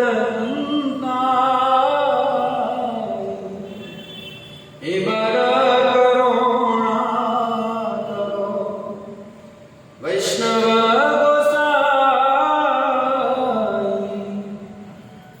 પ્રતિજન્મ કરી આશા ચરણે ધૂલી. નરોત્તમદાસ ઠાકુર કહે છે કે હે વૈષ્ણવો, એક બાર કરુણા કરો, એક બાર કૃપા કરો. અને તમારા જેવા કૃપાળુ સંસારમાં બીજું કોણ હોઈ શકે? ભગવાનને વિનંતી કરે છે, હે પ્રભુ, વૈષ્ણવને વિનંતી કરે છે કે જ્યારે જ્યારે જન્મ મળે ને ત્યારે વૈષ્ણવના ચરણોની રજ મળે. પ્રતિ જન્મે કરી આશા ચરણેર ધૂલી. હે વૈષ્ણવ, તમારા ચરણની ધૂળ મળે છે. જ્યાં સુધી વૈષ્ણવના ચરણોની રજ આપણા મસ્તક ઉપર નહીં પડે ને ત્યાં સુધી આપણો ઉદ્ધાર નહીં થઈ શકે. સ્વયં ભગવાન પણ કોઈ જીવનો ઉદ્ધાર નથી કરી શકતા જ્યાં સુધી વૈષ્ણવ શરણ ગ્રહણ નથી કરતો. કોઈ વૈષ્ણવનું શરણ ગ્રહણ કરવું પડશે. શ્રીમદ ભાગવતની અંદર જ્યારે ભગવાને હરિ અવતાર લીધેલો અને ગજરાજનો ઉદ્ધાર કરેલો, અને ગજરાજનો ઉદ્ધાર કરે એના પહેલા ઓલા મગરનો ઉદ્ધાર કરી નાખ્યો. એ ગ્રાહનો ઉદ્ધાર કર્યો. કે સાધુ સંતો કહે છે કે એ ગ્રાહે બોલો ગજરાજનો પગ પકડેલો અને ગજરાજ ભગવાનની સ્તુતિ કરતો હતો. પૂર્વ જન્મના ભક્ત હતા તો ગજરાજના શરીરમાં આવ્યા પણ ભક્તિ ભૂલ્યા નહીં. એટલે ભગવાનને એક કમળનું ફૂલ અર્પણ કરીને ભગવાનની સ્તુતિ કરે છે. એ સમયે આને પગ પકડેલો હતો. ભગવાન આવ્યા હરિના અવતારમાં અને સુદર્શનથી પહેલા ગ્રહણ ઉતાર. કેમ કે જે પણ જીવ મારા વૈષ્ણવનું ચરણ પકડશે ને, મારા વૈષ્ણવનો પગ પકડશે તો એ વૈષ્ણવ પહેલા જેને પગ પકડ્યો છે વૈષ્ણવનો એનો હું પહેલા ઉદ્ધાર કરીશ. હરે કૃષ્ણ હરે કૃષ્ણ.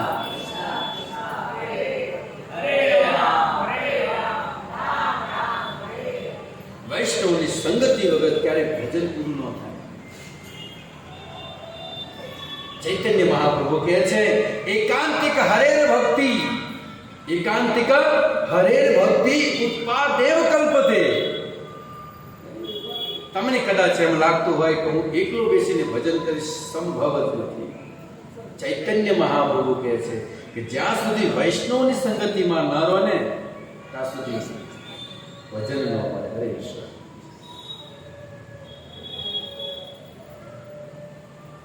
જ્યાં સુધી વૈષ્ણવની સંગતિ વગર ક્યારે ભજન. આપણને એમ લાગતું હોય કે અમે ભજન કરી રહ્યા છે પરંતુ એ ઉત્પાદ છે, એ ભજન નથી.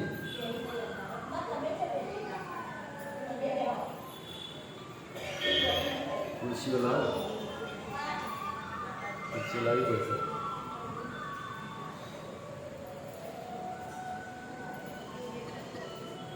હરે કૃષ્ણ હરે કૃષ્ણ.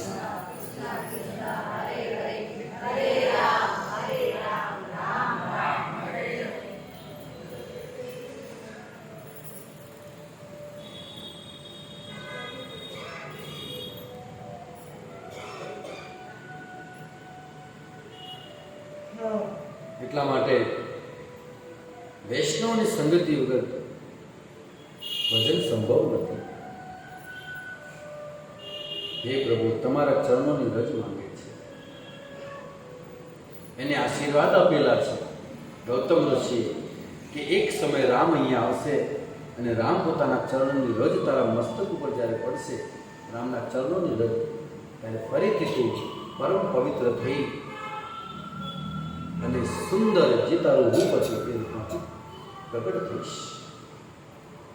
તો પ્રભુ તમારા ચરણની રજ માંગી રહી છે. હવે કૃપા કરો રઘુવીર, હવે કૃપા કરો. ત્યારે ભગવાન શ્રી રામચંદ્રજી પોતાનો ચરણ ઉઠાવી, ત્યાં સાધુઓના મત અલગ અલગ છે. વાલ્મીકીજી એમ કહે છે કે ભગવાન શ્રી રામચંદ્રજી ચરણ મસ્તક ઉપર નહોતો મૂક્યો, એમને ચરણ ઉઠાવ્યો અને પવનનું ઝોકું આવી અને ચરણની રજ ઉડી અને અહલ્યાના મસ્તક ઉપર પડી તેનું ઉદ્ધાર થયું. પરંતુ તુલસીદાસજી કહે છે કે નહીં, પગ મૂકી દીધો. વાલ્મીકીજીને એમ જ છે કે એ બ્રાહ્મણ સ્ત્રી છે તો બ્રાહ્મણની સ્ત્રી પર ભગવાન પગ ન મૂકે. પરંતુ તુલસીદાસજી તો ક્યાં સ્પષ્ટ કહી દીધું, ભગવાન ભગવાન છે, ભગવાને ત્યાં ચરણ મૂક્યો જ છે પગ માથા ઉપર, જે પણ કારણ હોય. પરંતુ અંતત ભગવાનના ચરણની રજથી એનો ઉદ્ધાર થઈ ગયો. હવે અહલ્યા જ્યારે એના મસ્તક ઉપર રજ પડી ત્યારે દિવ્ય પ્રકાશ પ્રગટ થયો અને એમાંથી સુંદર સ્ત્રી પ્રગટ થઈ. અહલ્યા પરમ પવિત્ર, પરમ પાવન.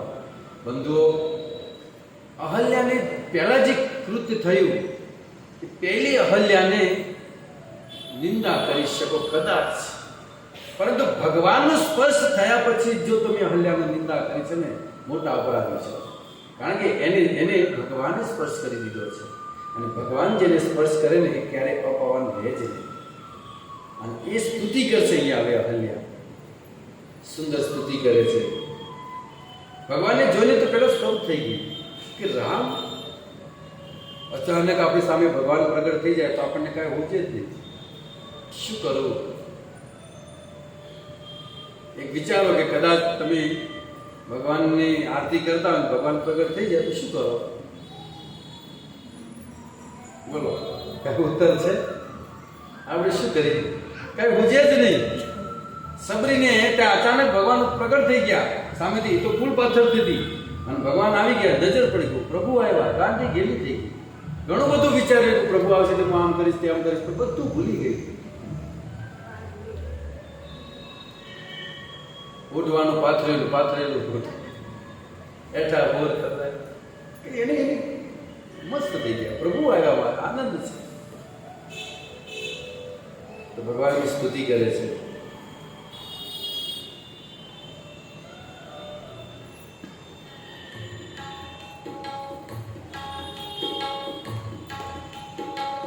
અહલ્યાજીની સુંદર સ્તુતિ. પરસદ પદ પાવન શોકન સાવન પ્રગટ ભઈ તવ પૂજ સન દેખતા રઘુનાયક જન સુખદાયક સન્મુખ હોય કર જોરી.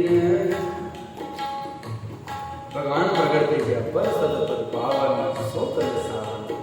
ભગવાનના ચરણ સ્પર્શતા સાથે જ પ્રકાશની સાથે અહલ્યા પ્રગટ થયા. તેજ નીકળવા લાગ્યા અહલ્યાના શરીરમાં.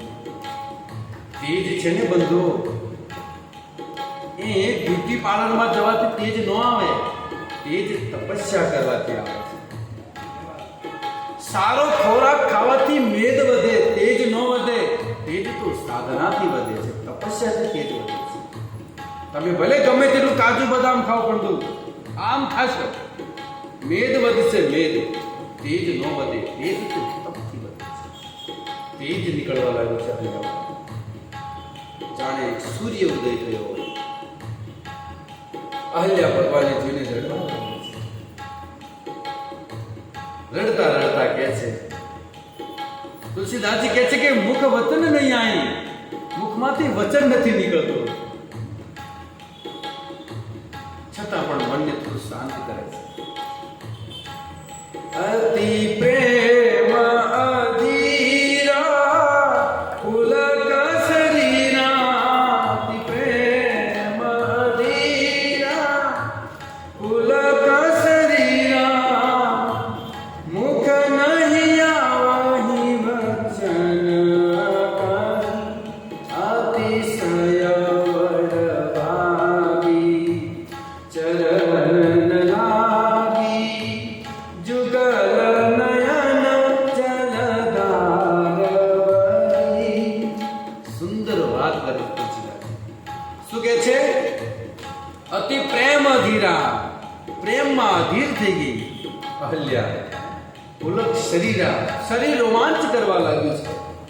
મુખ નહીં આય વચન નથી નીકળતા મુખમાંથી. અતિશય બળભાગી. કેટલી ભાગ્યશાળી છે. પોતાની જાતને બહુ ભાગ્યશાળી માને છે અને ચરણમાં પડી છે. અને ચરણ પડતા શું કહે છે તુલસીદાસજી? જુગલ નયન જલધાર વહી. હવે અહીંયા એક સંત બહુ સુંદર રહસ્યની વાત કરે છે કે તુલસીદાસજી લખ્યું જુગલ નયન ધાર વહી. હવે જુગલ લખવાની શું જરૂર હતી? હવે જ્યારે કોઈ પણ વ્યક્તિ રડતો હોય તો બે આંખમાંથી આંસુ પડે ને, એકમાંથી થોડું પડે.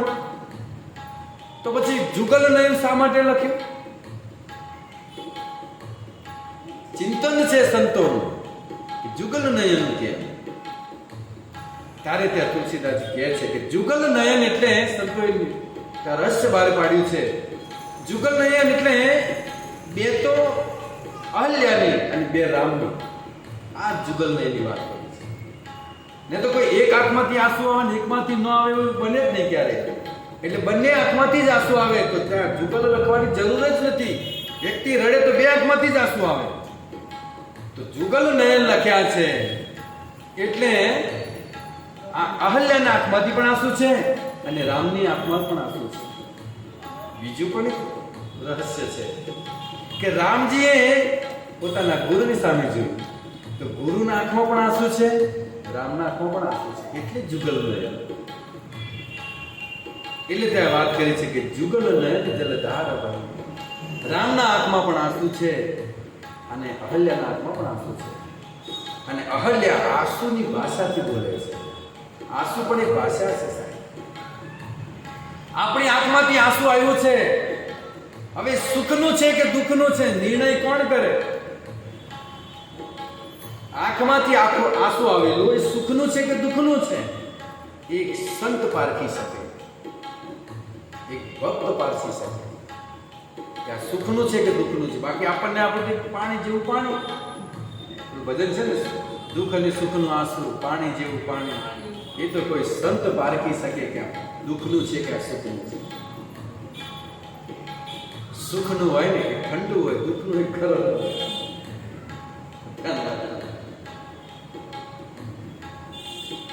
આંખના આંસુની ભાષાથી બોલે છે અહલ્યા. શું કે છે? ધીરજ મન कीना प्रभु कर चीना रघुपति कृपा भगति पाल अति निर्मल वाणी अस्तुति ठानी ज्ञान गम्य जय रघुराई. हे प्रभु, તમારી કૃપાથી મને ભક્તિ પ્રાપ્ત થઈ છે. કેટલી સુંદર વાત કરે છે. હે પ્રભુ, આપની કૃપાથી મને ભક્તિ પ્રાપ્ત થઈ છે. ને તો હું તો નારી અપાવન, હું એક અબળા સ્ત્રી છું, અપવિત્ર છું. હું તમારા વિશે શું જાણી શકું? હું શું સ્તુતિ કરું તમારી? એક અબળા સ્ત્રી, અપાવન સ્ત્રી તમારી શું સ્તુતિ કરે? પરંતુ આજે પ્રભુ તમારા શરણમાં હું આવી છું. मैं नारी पावन प्रभु जग पावन रावण रिपुजन सुख लाई राजीव विलोचन भय मोचन पाहि पाहि शरणैया.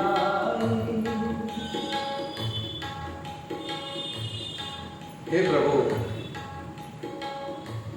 મેં મારા પતિ વિશે બહુ ખોટું વિચાર્યું હતું કે મારા પતિ મને શ્રાપ આપ્યો, મને પથ્થર બનાવી દીધી.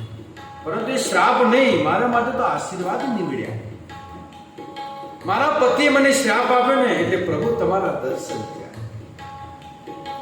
આ શ્રાપ નહીં, આ તો એક વરદાન હતું, મારા પતિના આશીર્વાદ હતા. ને તો હું નારી અપાવન પ્રભુ જગ પાવન. તમારા દર્શન મને કઈ રીતે થઈ શકે? હે રામચંદ્રજી, આપના જે ચરણ છે ને એ તો મોટા મોટા ધ્યાનીઓના ધ્યાનમાં નથી આવતા, મોટા મોટા તપસ્વીઓને દર્શન નથી થતા. એ ચરણ આજે મારા મસ્તક ઉપર આવે છે. કેટલી ભાગ્યશાળી છે. બલિ મહારાજ પણ કહે છે, હે પ્રભુ, આ સંસારમાં સૌથી સૌભાગ્યશાળી કોઈ હોય તો હું છું. કારણ કે તમારા ચરણના દર્શન કરવા માટે લોકો કેટલા વર્ષો સુધી તપ કરે છે સંતો. અને આજે એ ચરણ વગર તપસ્યાએ મને દર્શન થઈ ગયા, મારા મસ્તક ઉપર આવી ગયા. દર્શન થવાને મસ્તક ઉપર આવવા, ભાગ્યશાળી એ છે કે મસ્તક ઉપર આવી ગયા. વધારે એ સૌભાગ્યશાળી છે. એટલે કહે છે કે મારા પતિના જે શ્રાપ હતો એ તો વરદાન બન્યું, આશીર્વાદ કર્યો. અને હે પ્રભુ, તમે સાક્ષાત મારી પાસે આવીને ઉભા રહી ગયા. બહુ સરળતાથી તમારા દર્શન મને થઈ ગયા છે. આગળ કહે છે, મુનિ શાપ જો દીના અતિ બલ કીના પરમ અનુગ્રહ મે માના દેખૌ ભરી લોચન ભવ મોચન ઇહ લાભ શંકર જા વિનતી પ્રભુ મોરી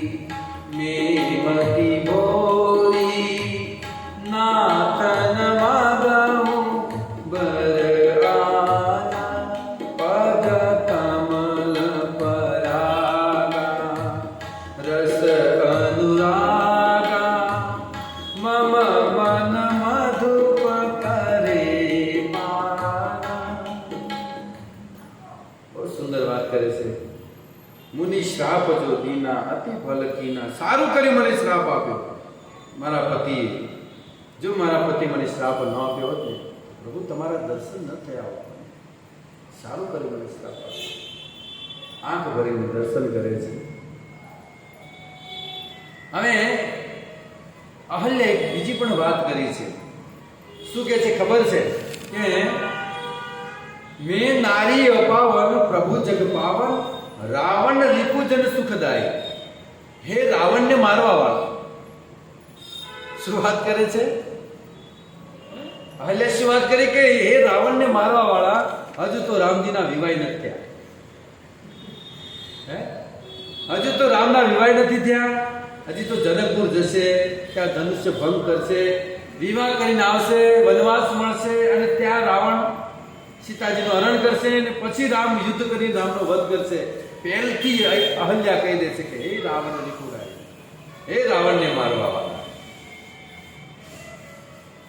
ભજન કરીએ ને આપણે, ભક્તિ અને ભજન આપણે સ્તર ઉપર આવી જાય ને, એટલે એ ભક્ત ભવિષ્ય પણ જોઈ શકે છે. ભક્ત ભવિષ્ય જોઈ શકે છે. એને કારણ કે ભક્ત હોય ને, ભજન કરે ને, અને ભજનનું લેવલ વધે ને, એટલે સિદ્ધિઓ એની સામે આવીને ઉભી રહી છે કે એ ભક્તરાજ અમારો સ્વીકાર કરો. પણ ભક્ત શું કહે છે ખબર છે? મારે સિદ્ધિ જોઈતી નથી, મારે તો પ્રભુનું ચરણ જોઈએ છે, બસ એમનું શરણ જોઈએ છે. અષ્ટ સિદ્ધિઓ છે ને, બધી સામે આવીને, મુક્તિ ભુક્તિ બધી ભક્તની સામે આવીને હાથ જોડીને ઉભી રહે છે કે હે ભક્તરાજ અમારો સ્વીકાર કરો. ભક્ત બધું જોઈ શકે છે. એટલે અહલ્યાએ પણ જોઈ લીધું કે આ રાવણને મારવા વાળા છે, એટલે પહેલેથી કહી દીધું કે રામ રાવણને, અર્થાત રામજીનો વિજય નિશ્ચિત છે. એ પણ અહલ્યાએ કહી દીધું કે યુદ્ધ થશે ને એમાં રાવણનું મૃત્યુ નિશ્ચિત છે. અદ્ભુત રહસ્યો છે આ ચોપાઈની અંદર, છંદની અંદર, દોહાની અંદર. તુલસીદાસજીએ બહુ મર્મ ભર્યો છે આ ચોપાઈની અંદર. પર સદપદ પાવન શોકન સાવન પ્રગટ ભઈ તવ પૂજ્ય સહી. તેજની સાથે પ્રગટ થઈ બહુ સુંદર એની સ્તુતિ કરી, અને સ્તુતિ કરીને અહલ્યાને ભગવાને કીધું કે દેવી કંઈક વરદાન માંગી લો. ત્યારે અહલ્યા કહે છે પ્રભુ તમારા દર્શન થઈ ગયા, અંતિમ લક્ષ્ય તો આ છે, તમારું શરણ. હવે બીજી શું કામના, બીજી કઈ ચાહના? છતાં પણ પ્રભુ કહે છે મારા દર્શન નિષ્ફળ નથી જતા, એટલે માંગી લો કઈ. ત્યારે અહલ્યા કહે છે પ્રભુ જો તમારે કાંઈ આપવું હોય ને, તો મારું મન છે, એ મારું મન ભમરો બનીને તમારા ચરણના રસ પાન કરતું. હરે કૃષ્ણ હરે કૃષ્ણ.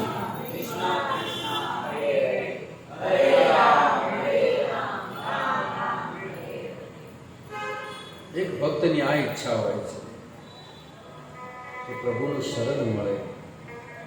પરંતુ ભક્તો ભજન આપણું, જો અહલ્યા હતી ને,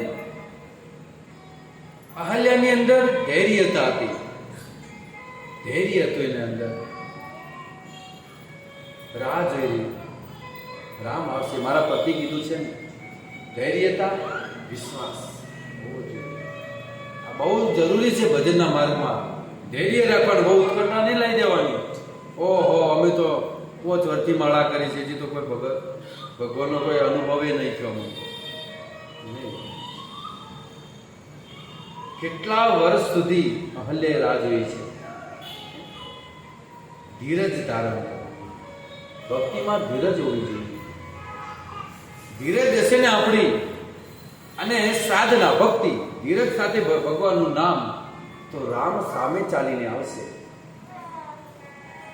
2 જણની સામે ભગવાન સામે ચાલીને ગયા છે. એક અહલ્યાની સામે અને બીજા સબરીની સામે. સબરીજી પણ ધીરજ ધારણ કરી છે. એને પણ મતંગ ઋષિ કહીને ગયેલા કે દેવી તમારે ક્યાંય જવાની જરૂર નથી, તમે એ આવી જાઓ. રામ સામે ચાલીને ગયા, ધીરજ ધારણ કરવું જોઈએ, વિશ્વાસ નથી. રામ જરૂર આવે છે, પરંતુ આપણે તો માળા પકડી વર 2 વર્ષ થયું તો હજી તો કોઈ ઠેકોડું નહીં અમારું. હે અમારું કઈ વિશ્વાસ વિશ્વાસ નથી. અને તમે જુઓ આ કેમ થાય છે ખબર છે? આપણે ભક્તિના માર્ગમાં હોઈએ ને, અને જો આપણને બીમારી આવે, હૃદય પર હાથ મૂકીને કહેજો, પહેલું શું મૂકીએ છીએ આપણે? હા? પહેલા માળા મૂકીએ. હરે કૃષ્ણ હરે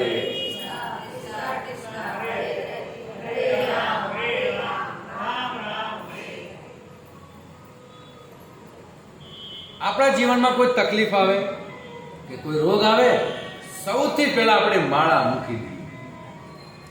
ખાવાનું કોઈ મૂકે, દવા આપી હોય ડોક્ટરે, દવા મૂકો. ઊંઘવાનું મૂક્યા ના, એ બરાબર છે. ખાવાનું જે 3 ટાઈમ ચાલતું હતું એમાં કોઈ કોમ્પ્રોમાઇઝ નહીં. પણ ભજનમાં ભાઈ કેમ આજે મંદિરે નહોતા આવ્યા રવિવારે? શું કરીએ પ્રભુજી, થોડું શરીર માથું દુખતું હતું એટલે. અચ્છા, માથું દુખતું તો તમે મંદિરે ન આવ્યા, અને એ સમયે માથું દુખતું હોય અને આપણા સંબંધીમાંથી ફોન આવે તો ત્યાં તરત દોડીને જઈએ. ભજનમાં બાના છે બધાને. જેટલા પણ બાના છે ને ભજનમાં છે, ન કરવાના. ભજન કેવી રીતે ન કરવું એ આપણે શોધતા હોઈએ છીએ. કે મંદિરે આ રવિવારે કઈ રીતે ન જાવ, કંઈક બાનું બનાવો. પ્રભુજી પૂછે કેમ નથી આવવાનું? ભાઈ આ બાનું તો તૈયાર હોય, પણ એટલું યાદ રાખજો, આ બાનું છે ને એ બાનું તમને એ બહુ મોટો અવરોધ છે ભજનના માર્ગની અંદર. સંબંધીઓ બોલાવ્યા ને ત્યાં બાનું કાઢજો, પણ મંદિરે પહેલા દોડીને જાય છે. કારણ કે અઠવાડિયે એક વખત તો આપણે જતા હોઈએ છીએ, રોજ તો મંદિરે જતા નથી. અઠવાડિયે એક વખતે રવિવારે જઈએ એ પણ કઈ આખો દિવસ તો ત્યાં રોકાતા નથી. 11 વાગે ગયા હોય, પ્રસાદ લઈને 2 વાગે પાછા ઘરે આવીએ છીએ. તો 3 કલાક માટે આપણે બાનું કાઢીએ છીએ, જેની અંદર આપણું આત્માનું કલ્યાણ થવાનું છે. આત્માના કલ્યાણ માટે બાના. સાવધાન થાઓ ભક્તો, સિરિયસ બનો. ભજનની અંદર સિરિયસતા લાવો. ભજન કોઈ નથી રમત. અને કાઠિયાવાડી સંતો કહે છે કે તો ખાંડા કેરી તાર છે. બધું ધ્યાન રાખવું પડે છે. તો અહલ્યાને ભગવાને દર્શન આપ્યા અને અહલ્યા પતિ લોક ગઈ. હવે અમારા ગુરુ મહારાજ કહે છે કે જે પતિ પત્ની આ જન્મની અંદર ભજન કરે છે સાથે મળીને, પતિ પત્ની બંને સાથે મળીને જો ભજન કરે છે, તો અમારા ગુરુ મહારાજ કહે છે કે ભગવાનના ધામમાં પણ, વૈકુંઠમાં પણ એ જ પતિ પત્ની બનીને ભગવાનની સેવા કરે છે.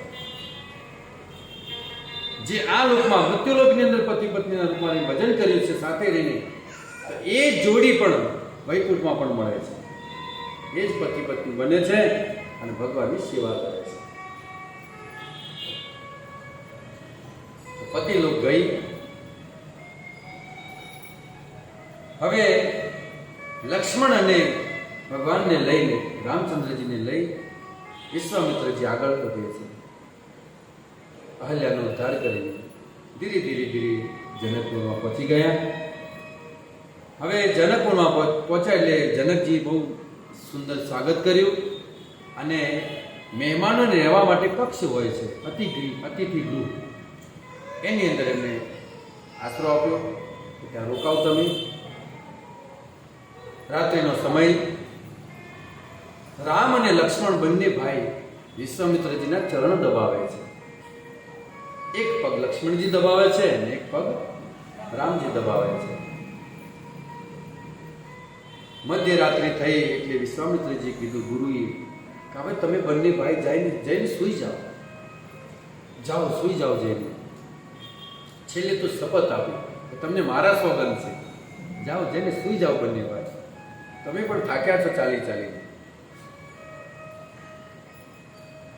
શિષ્ય ગુરુની સેવા કરવી જોઈએ, પણ ગુરુએ પણ ધ્યાન રાખવું જોઈએ શિષ્યનું, કે સમય થાય એટલે શિષ્યની સેવામાંથી મુક્ત કરવો જોઈએ. ને તો એક વખત એક ગુરુ એના ચરણ દબાવતા હતા, એક શિષ્ય, અને ચરણ દબાવતા હતા એટલે ગુરુજીએ પૂછ્યું કે તમે કેટલા ભાઈ? એટલે કે અમે 4 ભાઈ. અમે 4 ભાઈ છે. અચ્છા, શું શું કરો છો 4 ભાઈ? એટલે કે એક ભાઈ ખેતી કરે છે, એક ભાઈ નોકરી કરે છે, ત્રીજો ભાઈ ધંધો કરે છે, અને હું તમારા ચરણ દબાવું છું, તમારી સેવા કરું છું. થોડોક કલાક એક વીત્યો, રાત્રિનો સમય તો કલાક એક વીત્યો એટલે ગુરુજીની થોડી આંખ લાગી. શિષ્ય વિચાર કર્યો કે હવે ગુરુજી હવે ઊંઘી ગયા છે, હવે ઊંઘમાં તો ના પણ કઈ રીતે પાડી શકે? ઊંઘી ગયા પછી થોડું કોઈ ના પાડે કે દઈને સૂઈ જાઓ. હવે ગુરુજી સૂઈ ગયા છે, હવે હું પણ જાઉં ઘરે, રાત્રિ થઈ ગઈ છે. જ્યાં એ શિષ્ય ઊભો થઈને ચાલવા ગયો ત્યાં ગુરુની આંખ ખુલી. ફરી પૂછ્યું, તમે શું કહેતો હતો? તો તમે કેટલા ભાઈ છો? વળી ઓલો શિષ્ય કે જે ઊંઘ્યા નથી. વળી ચરણ દબાવ લાગ્યો, કે છે અમે 4 ભાઈ. મોટો ભાઈ ખેતી કરે છે, બીજો ભાઈ નોકરી કરે છે, ત્રીજો ભાઈ ધંધો કરે છે, અને હું તમારા ચરણ દબાવું છું. બરાબર છે. ફરી 2 કલાક વીત્યા, વળી ગુરુની આંખ લાગી. શિષ્યને લાગ્યો હવે તો 100% પાક્કું સૂઈ ગયા છે, નિશ્ચિત સૂઈ ગયા છે. અને જ્યાં ઉઠીને ચાલવા લાગ્યો તરત આંખ ખોલી. ફરીથી બોલ્યા, હા શું કહેતો હતો? તમે કેટલા ભાઈ છો? એટલે કે અમે 4 ભાઈ. મોટો ભાઈ ખેતી કરે છે, બીજો ભાઈ નોકરી કરે છે, ત્રીજો ભાઈ ધંધો કરે છે, હું તમારા ચરણ દબાવું છું. ફરીથી ચરણ દબાવતા દબાવતા 4 વાગ્યા. 4 વાગી ગયા. ગુરુજી ઊંઘી ગયા. આને લાગ્યું કે હવે તો સૂઈ ગયા છે, લાવો હવે ઉઠીને જાઓ ઘરે, 4 વાગી ગયા છે. જ્યાં ઉઠીને ચાલવા ગયા ફરી ગુરુજીને આંખ ખુલી. હા શું કહેતા હતા? તમે કેટલા ભાઈ છો? બોલો કે 3. કે કેમ 3? તું તો 4 કહેતો હતો. કે હા 4, પણ તમે મને જીવતો ઘેર જવા દો તો 4, એટલે કે 3 જ છે. તમે મને અહીંથી જીવતો જવા દો તો 4 ભાઈ બચ્યું, ને તો ઓલા 3 છે. હરે કૃષ્ણ, હરે કૃષ્ણ.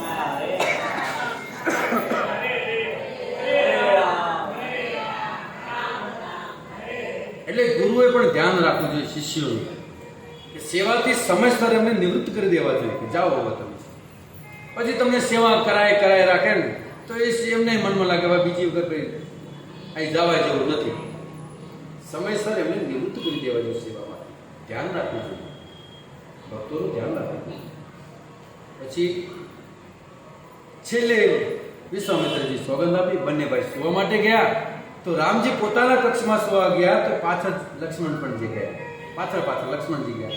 હવે લક્ષ્મણજી રામના ચરણ દબાવે છે. લક્ષ્મણજીએ પણ સોગંદ આપી, ભાઈ જઈને સુઈ જા. લક્ષ્મણજી સૌથી છેલ્લે સૂતા અને સવારે સૌથી પહેલા ઉઠી ગયા. આ સેવક ધર્મ છે. સેવકે સૌથી છેલ્લે સૂવું અને સૌથી પહેલા ઉઠવું, આ સેવકનો ધર્મ છે. સેવકે ક્યારે પોતાનો ધર્મ ન ચૂકવો જોઈએ. સબસે સેવક ધર્મ કઠોરા. સબસે સેવક ધર્મ કઠોરા. સેવકનો ધર્મ બહુ કઠોર હોય છે. એને સેવા કરવાની, સૌથી છેલ્લે ઊંઘવાનો, સૌથી પહેલા જાગવાનો. તો લક્ષ્મણજી સૌથી પહેલા ઉઠી ગયા અને બંને ભાઈઓ ગુરુજીના આશ્રમમાં ગયા, રૂમમાં, અને ગુરુજીને વિનંતી કરે છે કે પ્રભુ જો તમારી આજ્ઞા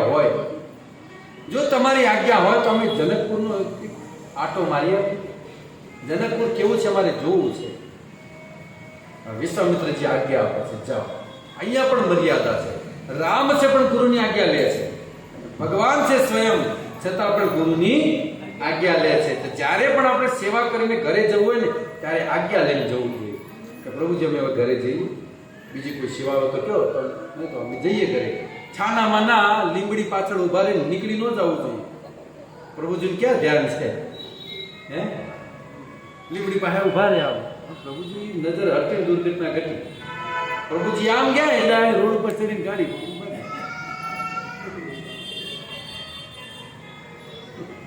તમને કદાચ પ્રભુજી ન જોઈ શકે પણ બેઠેલા જગન્નાથજી જોવે છે, ઠાકુરજી જોઈ રહ્યા છે કે તમે ક્યાંથી છટક્યા છો. એટલે આજ્ઞા લઈને નીકળવું. પ્રભુ અમે હવે જઈએ છીએ વાપરી. તો ભગવાન પણ આજ્ઞા લે છે. પ્રભુ જો તમારી આજ્ઞા હોય તો અમે જનકપુરમાં ફરી આવીએ. ગુરુજી કીધું જાઓ બંને ભાઈ નીકળ્યા છે અને ફરતા ફરતા એક બગીચામાં ગયા અને બગીચામાં સીતાજી પણ આવેલા.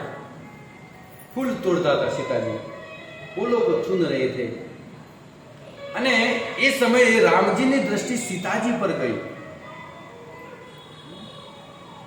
દેખી સિયે શોભા સુખ પાવા, હૃદય સરાહત વચન ન આવા.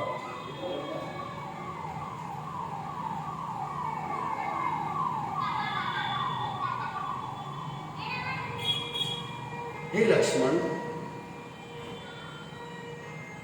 સીતાજીને જોઈને કહે છે રામજી, જાસુ વિલોકી આલૌકિક શોભા, સહજ પુનિત મોર મનુ શોભા.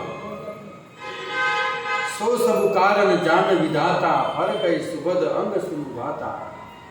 ભગવાન રામચંદ્રજી કહે છે, સીતાજીની સુંદરતા જોઈને, એમની શોભા જોઈને કહે છે કે લક્ષ્મણ, મને આ કન્યાને જોઈને મને એમ લાગે છે, જો પહેલા મારી વારંવાર દ્રષ્ટિ એની પર જઈ રહી છે અને રઘુવર સિંહ કર સહજ સ્વભાવ, મનુ કુપંથ પગુ ધરણ કામ.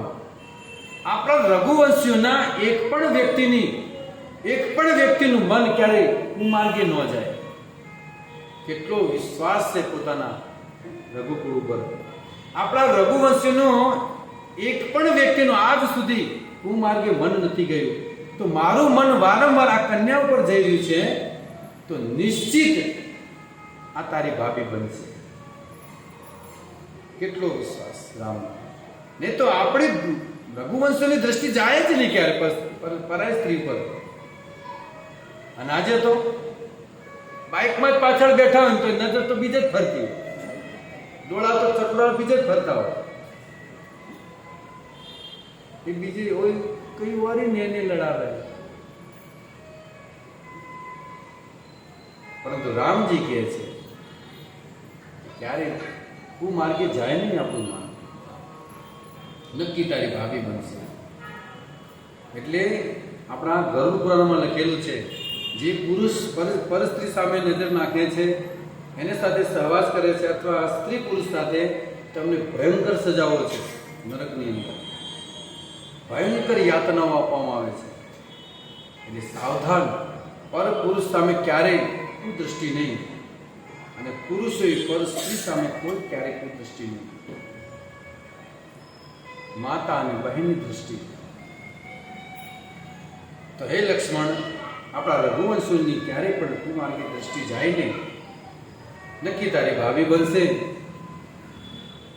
બંને ભાઈ જનકપુરમાં ફરી અને પાછા ફરે છે. બીજા દિવસે સ્વયંવરનો સમય થઈ ગયેલો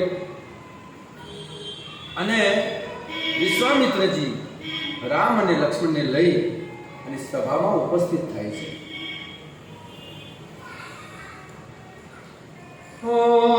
રંગ ભૂમિયા એ દો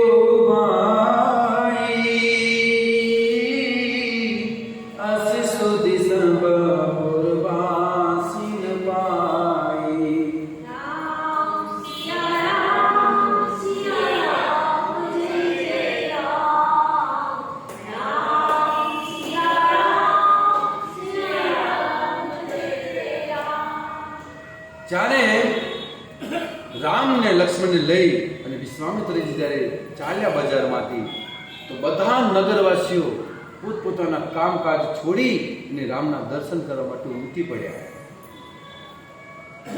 દેખી જનક વીર વેતી ભારી, સુચી સેવક સબ દેહ હકારી. રામને જોવા માટે બધા ઉપસ્થિત થઈ ગયા છે. દરેક આમ લાઈનમાં ઉભા રહી ગયા. તમે આજે વૃંદાવનમાં એક સંત છે જેનું નામ છે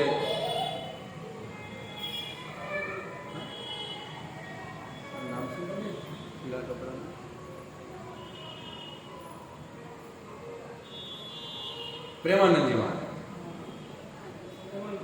પ્રેમાનંદજી મહારાજના દર્શન માટે તમે જો કેવા લાઈનમાં ઉભા રહે છે બધા સવારે 3 વાગે.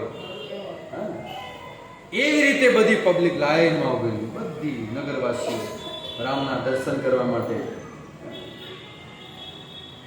પછી એ રાજસભામાં ઉપસ્થિત થયા અને તુલસીદાસજી લખે છે, રાજકુંવર તેહી અવસર આયે,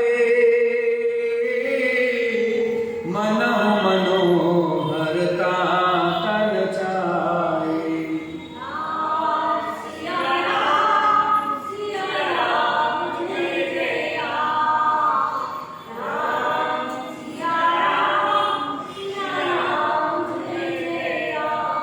ગુણ સાગરના ગરબર વીરા,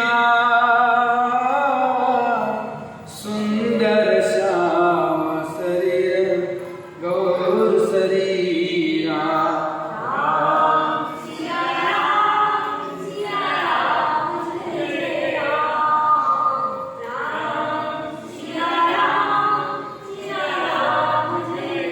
તુલસીદાસજી લખે છે કે રામનું શરીર કેવું છે, કેવા વર્ણન?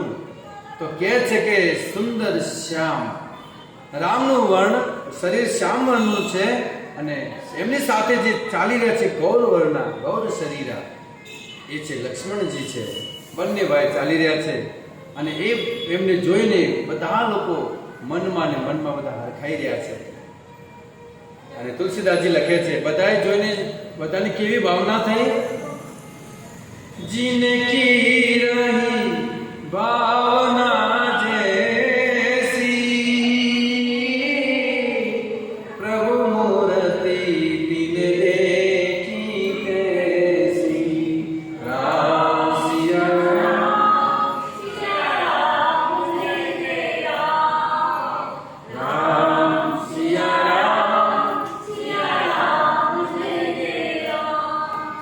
તુલસીદાસજી લખે છે જિનકી રહી ભાવના જૈસી, પ્રભુ મૂર્ત તિન દેખી કેસી. હવે જેનો જેવો ભાવ હતો એવા બધાના દર્શન થયા ભગવાનના. ભગવાન ગીતામાં કહે છે યે યથામામ પ્રપદ્યન્તે તથૈવ વદામ્યહમ. જે વ્યક્તિ મને જેવા ભાવથી ભજે છે એવા ભાવથી એની સામે હું પ્રસ્તુત થાઉં છું. આપણો શું ભાવ છે? જો અર્જુન જેવા ભાવથી આપણે દર્શન કરીશું તો આપણને મિત્રતાનો ભાવ દેખાશે, ભગવાન આપણે મિત્ર દેખાશે. અમુકને પોતાના પ્રિયતમના રૂપમાં દેખાણા. જેસી રહી ભાવના જેસી, પ્રભુ મૂર્ત દેખાઈ દેસી. જેની જેવી ભાવના હતી એવા બધાને દર્શન થયા. જે બધા રાજાઓ ત્યાં આવેલા હતા એમને કેવા દેખાણા? તો જાણે વીર રસનું આસ્વાદન કરવા માટે સાક્ષાત મૂર્તિમંત બની આવ્યા. વીર રસનું આસ્વાદન કરવા એમને સિંહ જેવા લાગ્યા કે કોઈ વીર યોદ્ધા આવી રહ્યા છે એવા રાજાઓને દેખાણા. ભાગવતમાં પણ જ્યારે કંસે કૃષ્ણને બલરામ જ્યારે અખાડામાં બોલાવ્યા તો ત્યાં પણ બધાની એવી ભાવના હતી. અસુરોને કાળ રૂપમાં દેખાણા, સાક્ષાત અમારો કાળ આવ્યો. અને જે ત્યાં કન્યાઓ હતી એમને પોતાના પ્રિયતમ દેખાણા. જેની જેવી ભાવના હતી. કુટિલ રાજાઓ જે હતા એમને ભયાનક મૂર્તિ સમાન દેખાણા. પછી કહે છે રહે અસુર છલ છોનીય લેસા, તીન પ્રભુ પ્રગટ કાલ સમ દેખા. જે વિદ્વાનો હતા એમને ભગવાન વિરાટ રૂપમાં દેખાણા. કારણ કે એમને ભગવાનને વિરાટ રૂપમાં ઓળખે છે તો ભગવાન એમને વિરાટ રૂપમાં દેખાણા. સ્ત્રીઓને પોતાના પતિ રૂપમાં દેખાણા. અને જનકજી અને એમના પત્નીને, એમના રાણીને પોતાના પુત્રના રૂપમાં દેખાણા કે અમારો પુત્ર હોય એવા લાગે છે.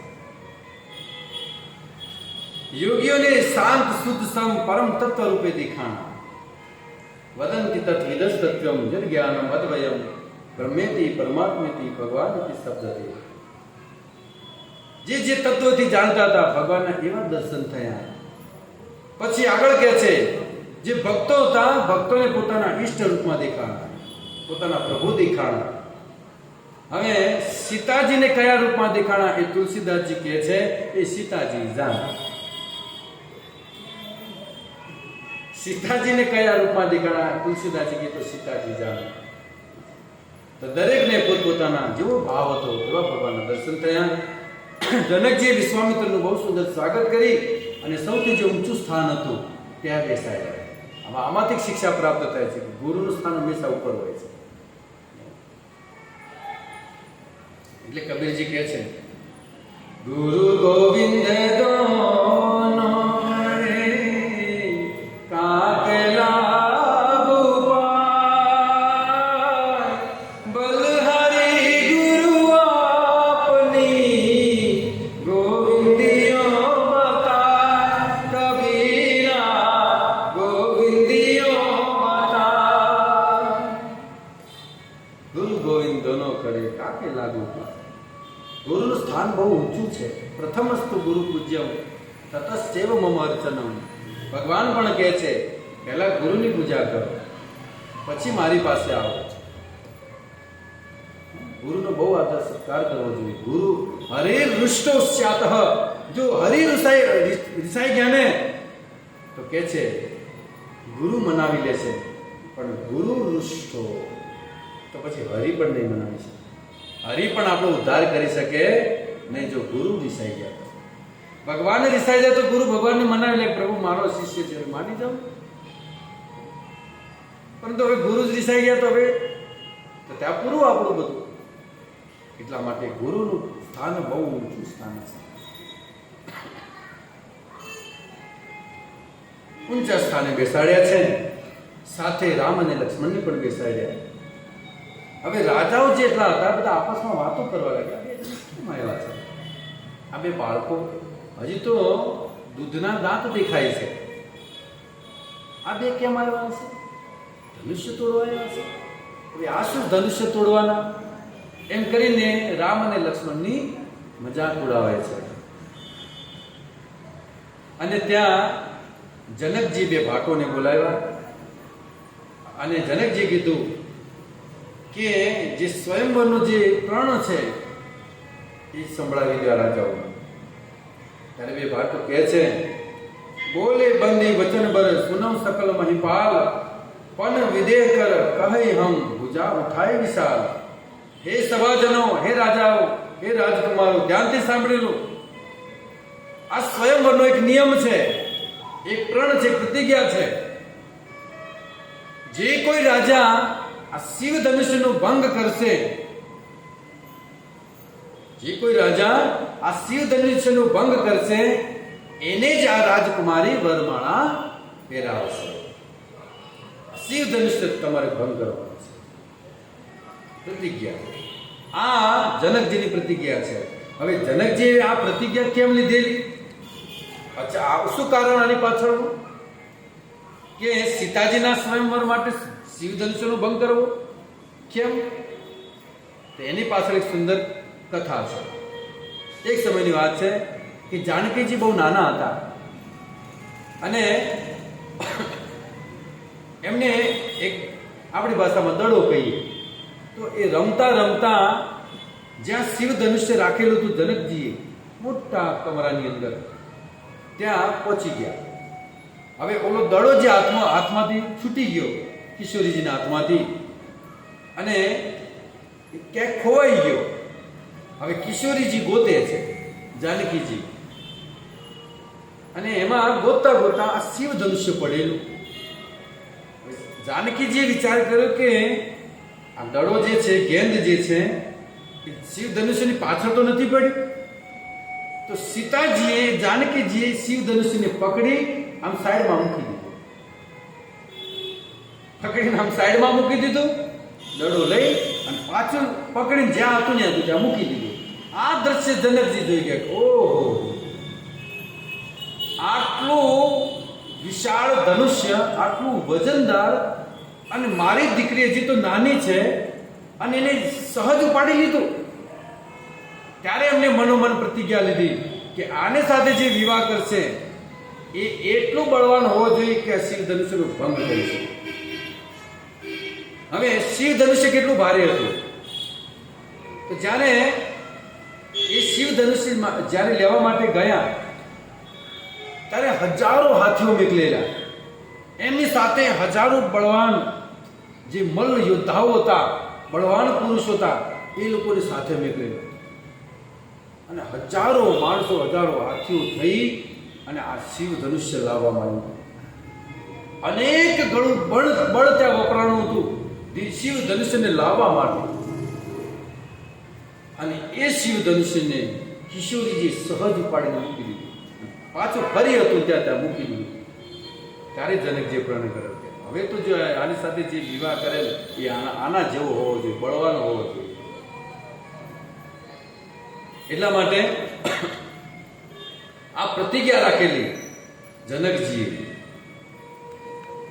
તો જે શિવ ધનુષ્યનો ભંગ કરશે એ જ સીતા સાથે વિવાહ કરશે. હવે બંદીજનો જેટલા બધા રાજાઓ બેઠા હતા એમના વખાણ કરવા લાગ્યા કે અહીંયા જેટલા બધા રાજાઓ બેઠા છે એમનું બળ ચંદ્રમાની સમાન છે. ચંદ્રમાની સમાન એમની અંદરથી તેજ આવી રહ્યું છે. તારાઓની સમાન ચમકી રહ્યા છે બધા રાજાઓ. હવે ત્યાં તુલસીદાસજી કહે છે કે તારાઓને પોતાનું તેજ હોય, તારાઓ પોતાનું તેજ હોય. તો આ ભાટો વખાણ કરે છે રાજાઓના કે જેટલા રાજાઓ બેઠા છે એમનું તેજ તારાઓની સમાન છે, ચમકી રહ્યા છે તારાઓની સમાન. તો એ તારાઓની જેમ ચમકતા કેમ હતા કે સૂર્યવંશી રઘુવંશી રામચંદ્રજી એ ત્યાં ઉપસ્થિત હતા બધા રાજાઓની વચ્ચે, એટલે બધા રાજાઓ તારાની જેમ ચમકી રહ્યા હતા. હરે કૃષ્ણ હરે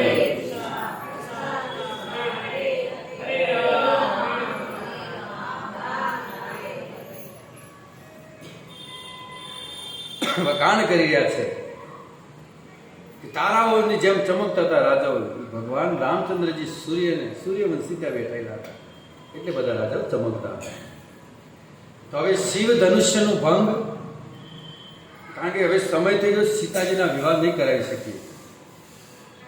એટલા માટે સીતાજીના વિવાહ આપણે આવતીકાલે રાખીએ. એટલે બધા આવતીકાલે બહેણામાં એવા મત આવજો બાપા.